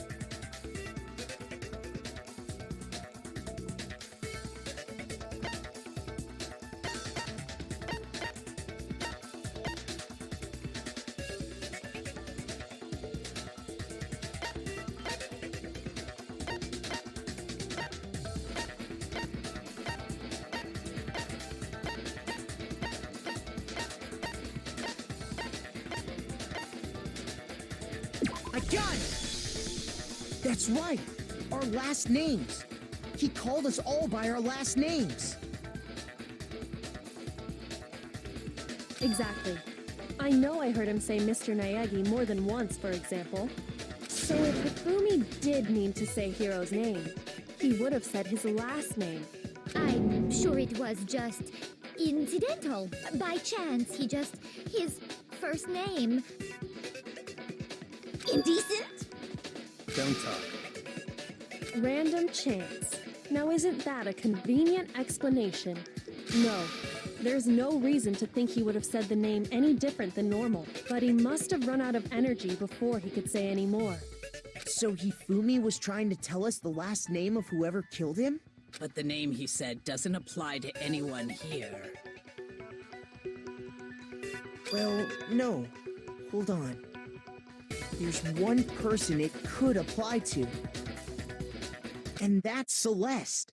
She never actually told us what her real name is. What did you just say? To think you'd take your false accusation so far, I don't know whether to laugh or spit! Come on! Enough with your idiotic blather! Yasuhiro is a loser's name! Do I look like a loser to you? Well, do I?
What?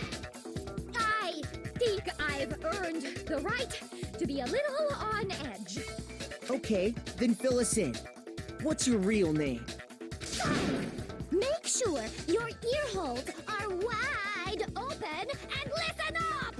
My real name is Celestia Ludenberg. Could you please stop making me repeat myself over and over again?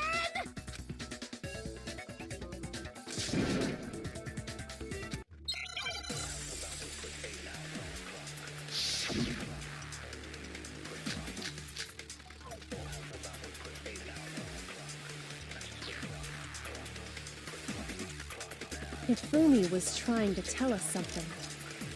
He wanted us to know the killer's last name, Yasuhiro. If there's one person here who might have that last name, It would have to be you, Celeste. You haven't told anyone what your real name is. How many times do I have to tell you? My name is... Celestia Ludenberg! God damn it! How long do you plan to go on pretending? I'm not pretending. It's the truth. And since you have no way to contradict me... No, that's wrong.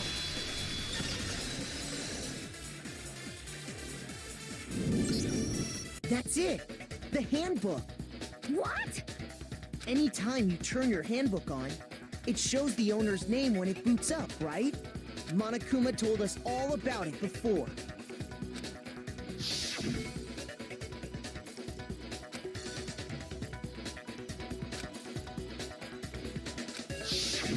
So all we have to do is check her handbook, and that'll clear up everything.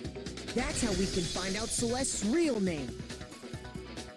That's an invasion of privacy. I refuse to cooperate. Celeste, can you please just tell us what really happened? Please, just tell us. Even when I'm put in check, it's just my nature not to give up. Because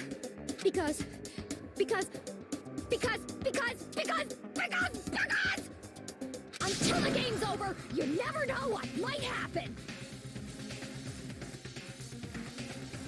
Fine then. Let me settle it. Let me go over the case again, from the beginning, and shed light on all your crimes. And that'll bring everything to an end.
The killer is you!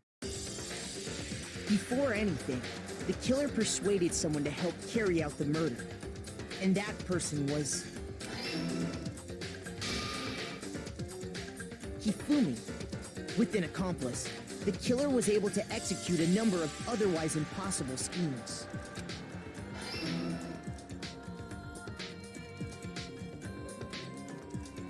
First, they convinced someone to meet them in the rec room last night at 1 in the morning.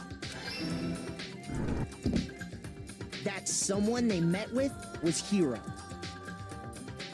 The murderous duo intended to pass Hiro off as the prime suspect, so when they met up with him, they drugged him, knocked him out, and stuffed him into the Robo-Justice suit. Next, Hifumi positioned himself to make it look like Robo-Justice was attacking him, while the killer used a digital camera to take pictures of the assault. They did all this just to create evidence that would put the suspicion on Hiro. When they were done with him, they shoved him, still unconscious, into the pool room locker. And then finally, at 6 a.m., they moved into the murder phase of their plan. They called Taka to the equipment room.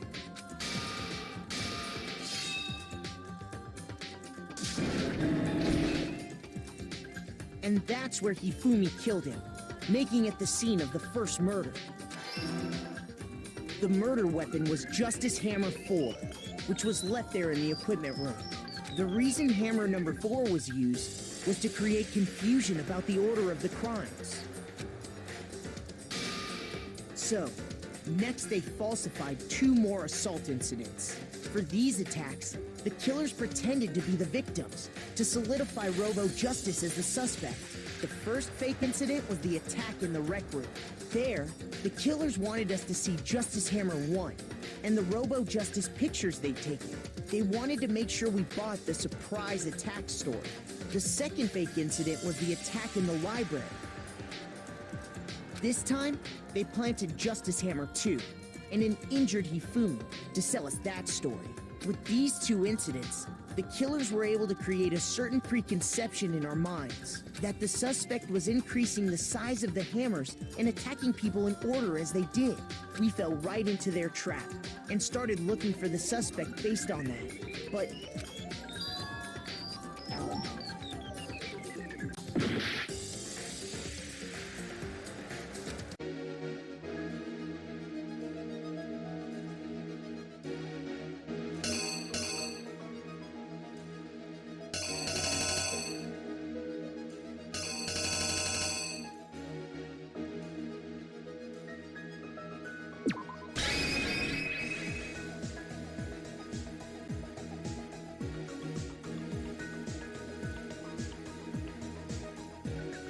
here's exactly what happened.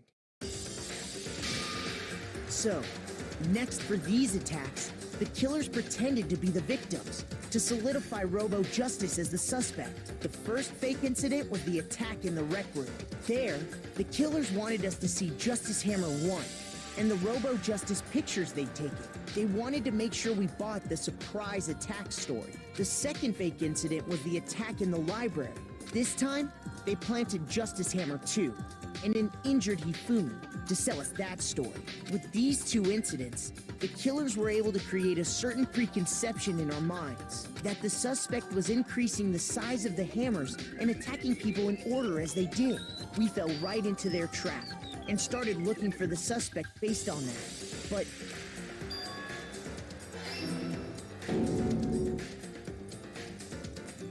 while we did that, we left Hifumi alone in the nurse's office. This was exactly what Hifumi was hoping for. He took a blood packet from the refrigerator and Justice Hammer 3 and turned the room into a crime scene in which he himself had apparently been brutally murdered. He let out a scream to draw us back, and when we returned, that's what we found. Meanwhile, the other group that had been out searching found Taka's body at the same time. So when we heard the body discovery announcement, We naturally assumed it was for Hifumi. We left the nurse's office, and Hifumi once again took advantage of the situation. He simply got up and made his escape. When we learned his body had disappeared, we all rushed back to the nurse's office. And once again, Hifumi had the chance he was waiting for. This time, he snuck into the equipment room.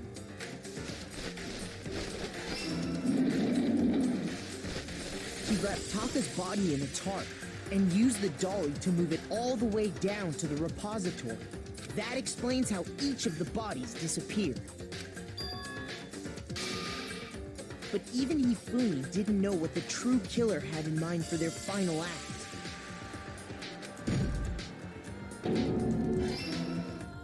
Their plan all along was to kill Hifumi and get rid of the one person who could betray them.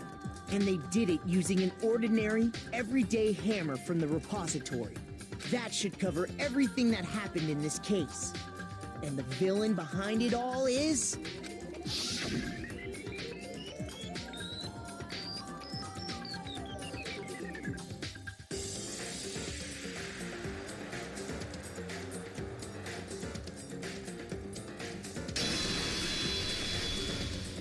Celeste! Sorry, you lose.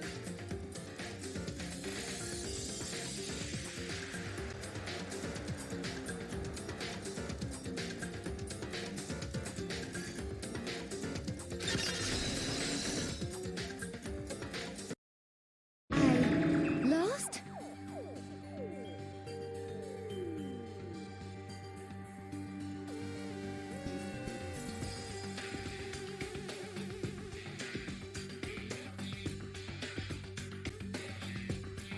I lost?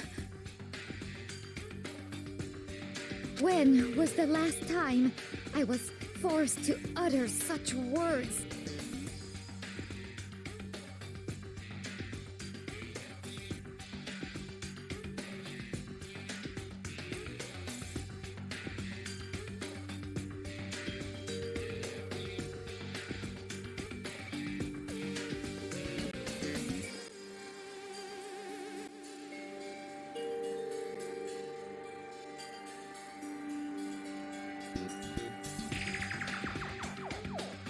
They hang heavy around my neck.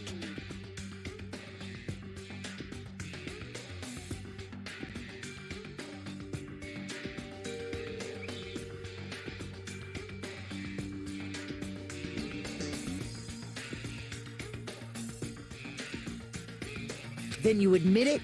You're the killer? Listen to you, trying to take charge, as if you're my private instructor.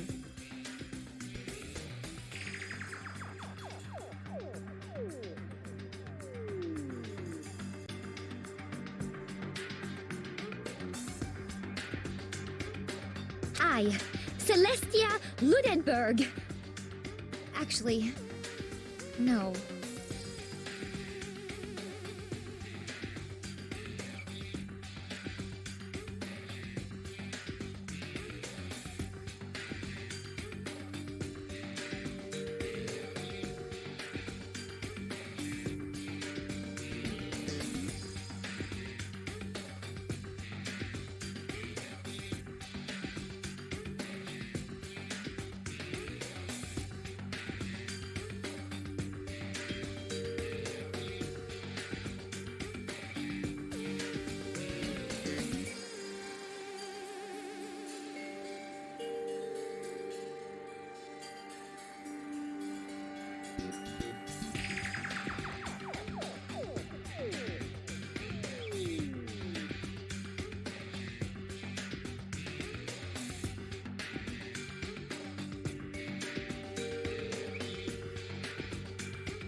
Taiko Yasuhiro is fine.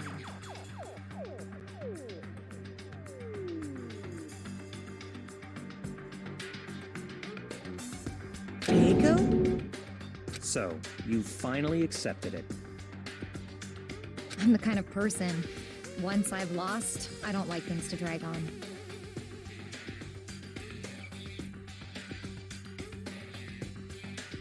Interesting.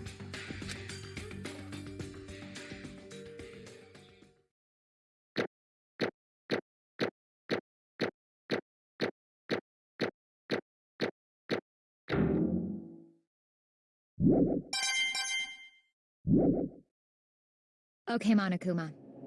I'm ready to begin.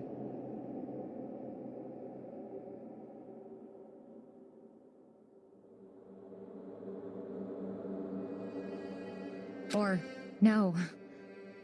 I suppose this is the end, isn't it? It is indeed the moment we've all been waiting for. Time to vote, okay? Okay. If you would, please locate your lever and cast your vote. And when the votes are tallied, who will become the blackened? Will you make the right choice or the dreadfully wrong one? What's it gonna be? What's it gonna be?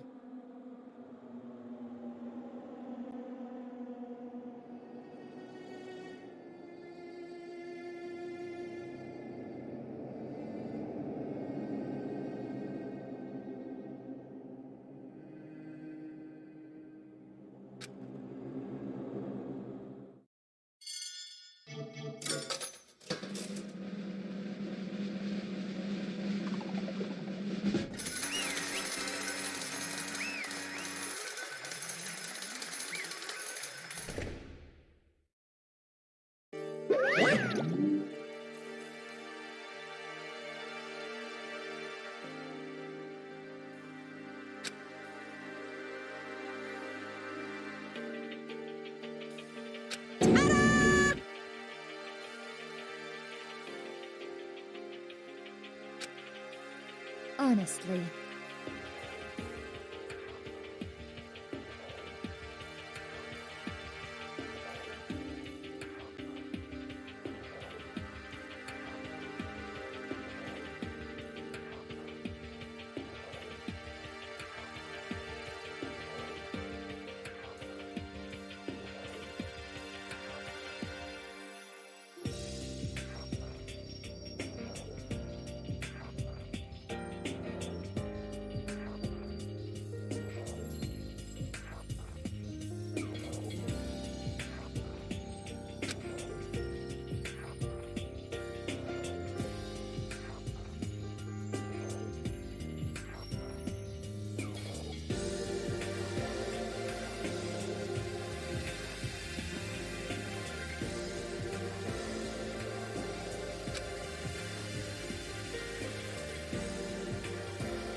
I knew it.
So then,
Indeed.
Say what?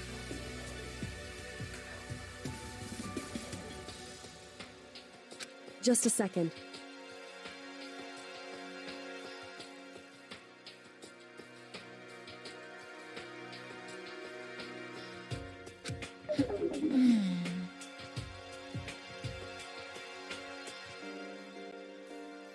In other words,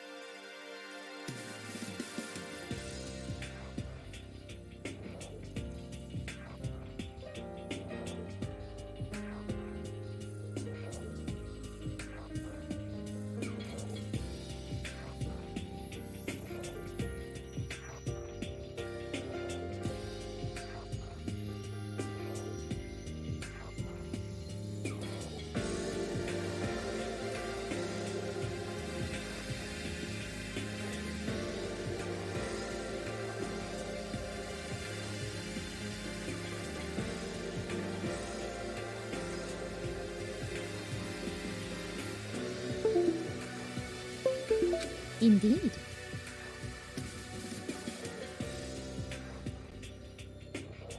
I see.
Actually,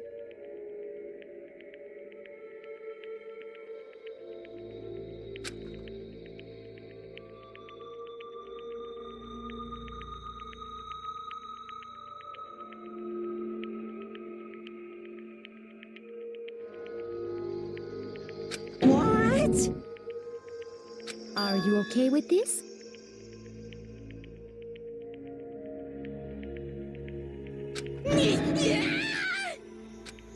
So then,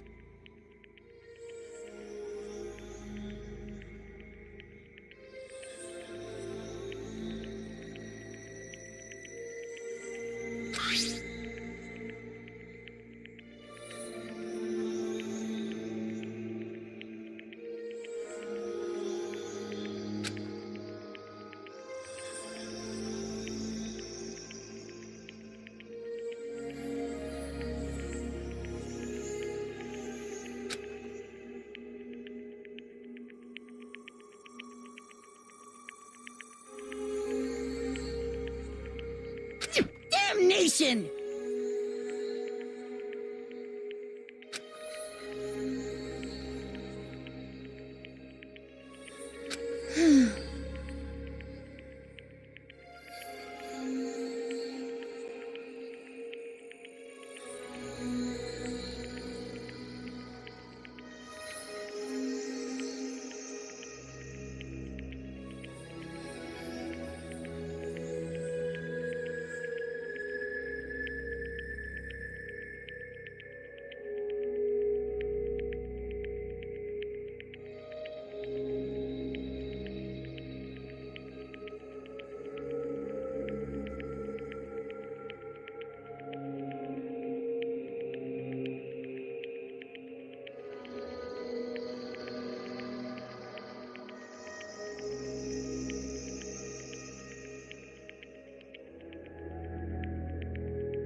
As for me,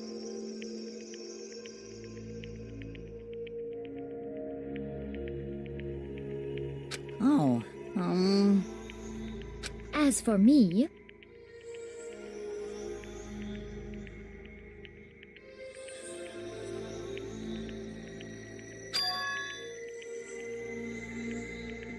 what?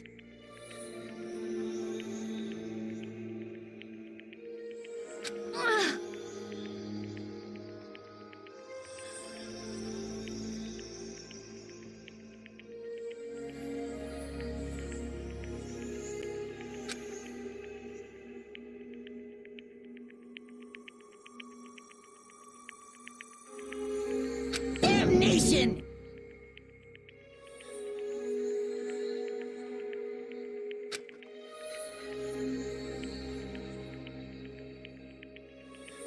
Say what?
Completely unforgivable!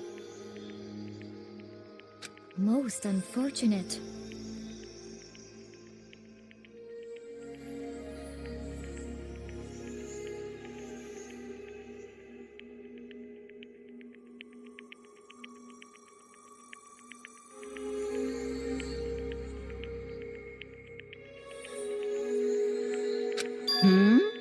Actually,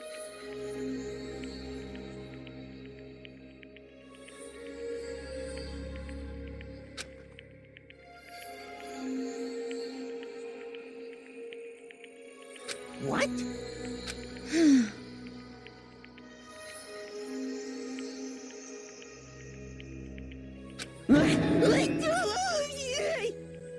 indeed.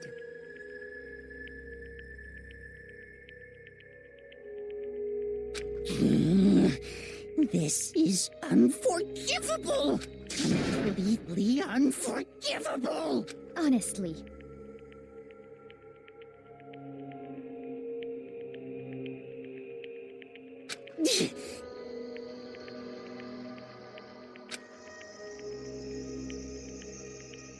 I swear I will save her! Actually,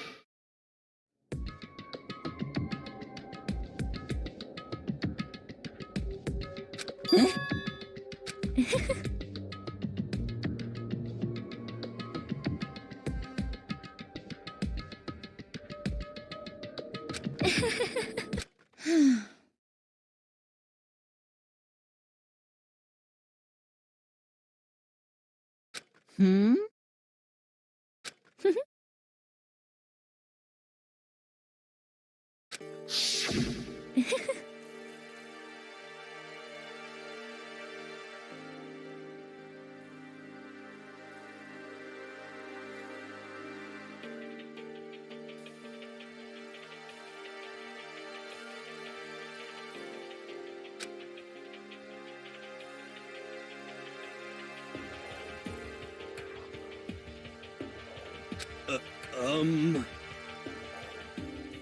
I see. Indeed.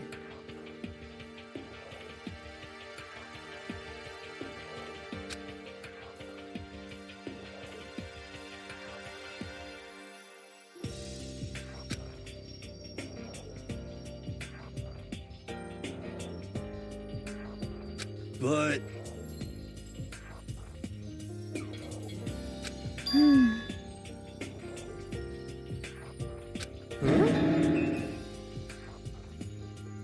Let's see.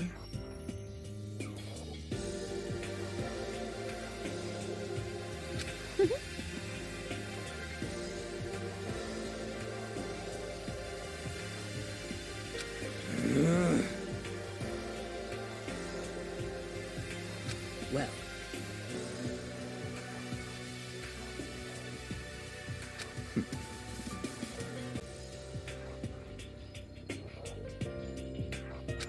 Are you okay with this?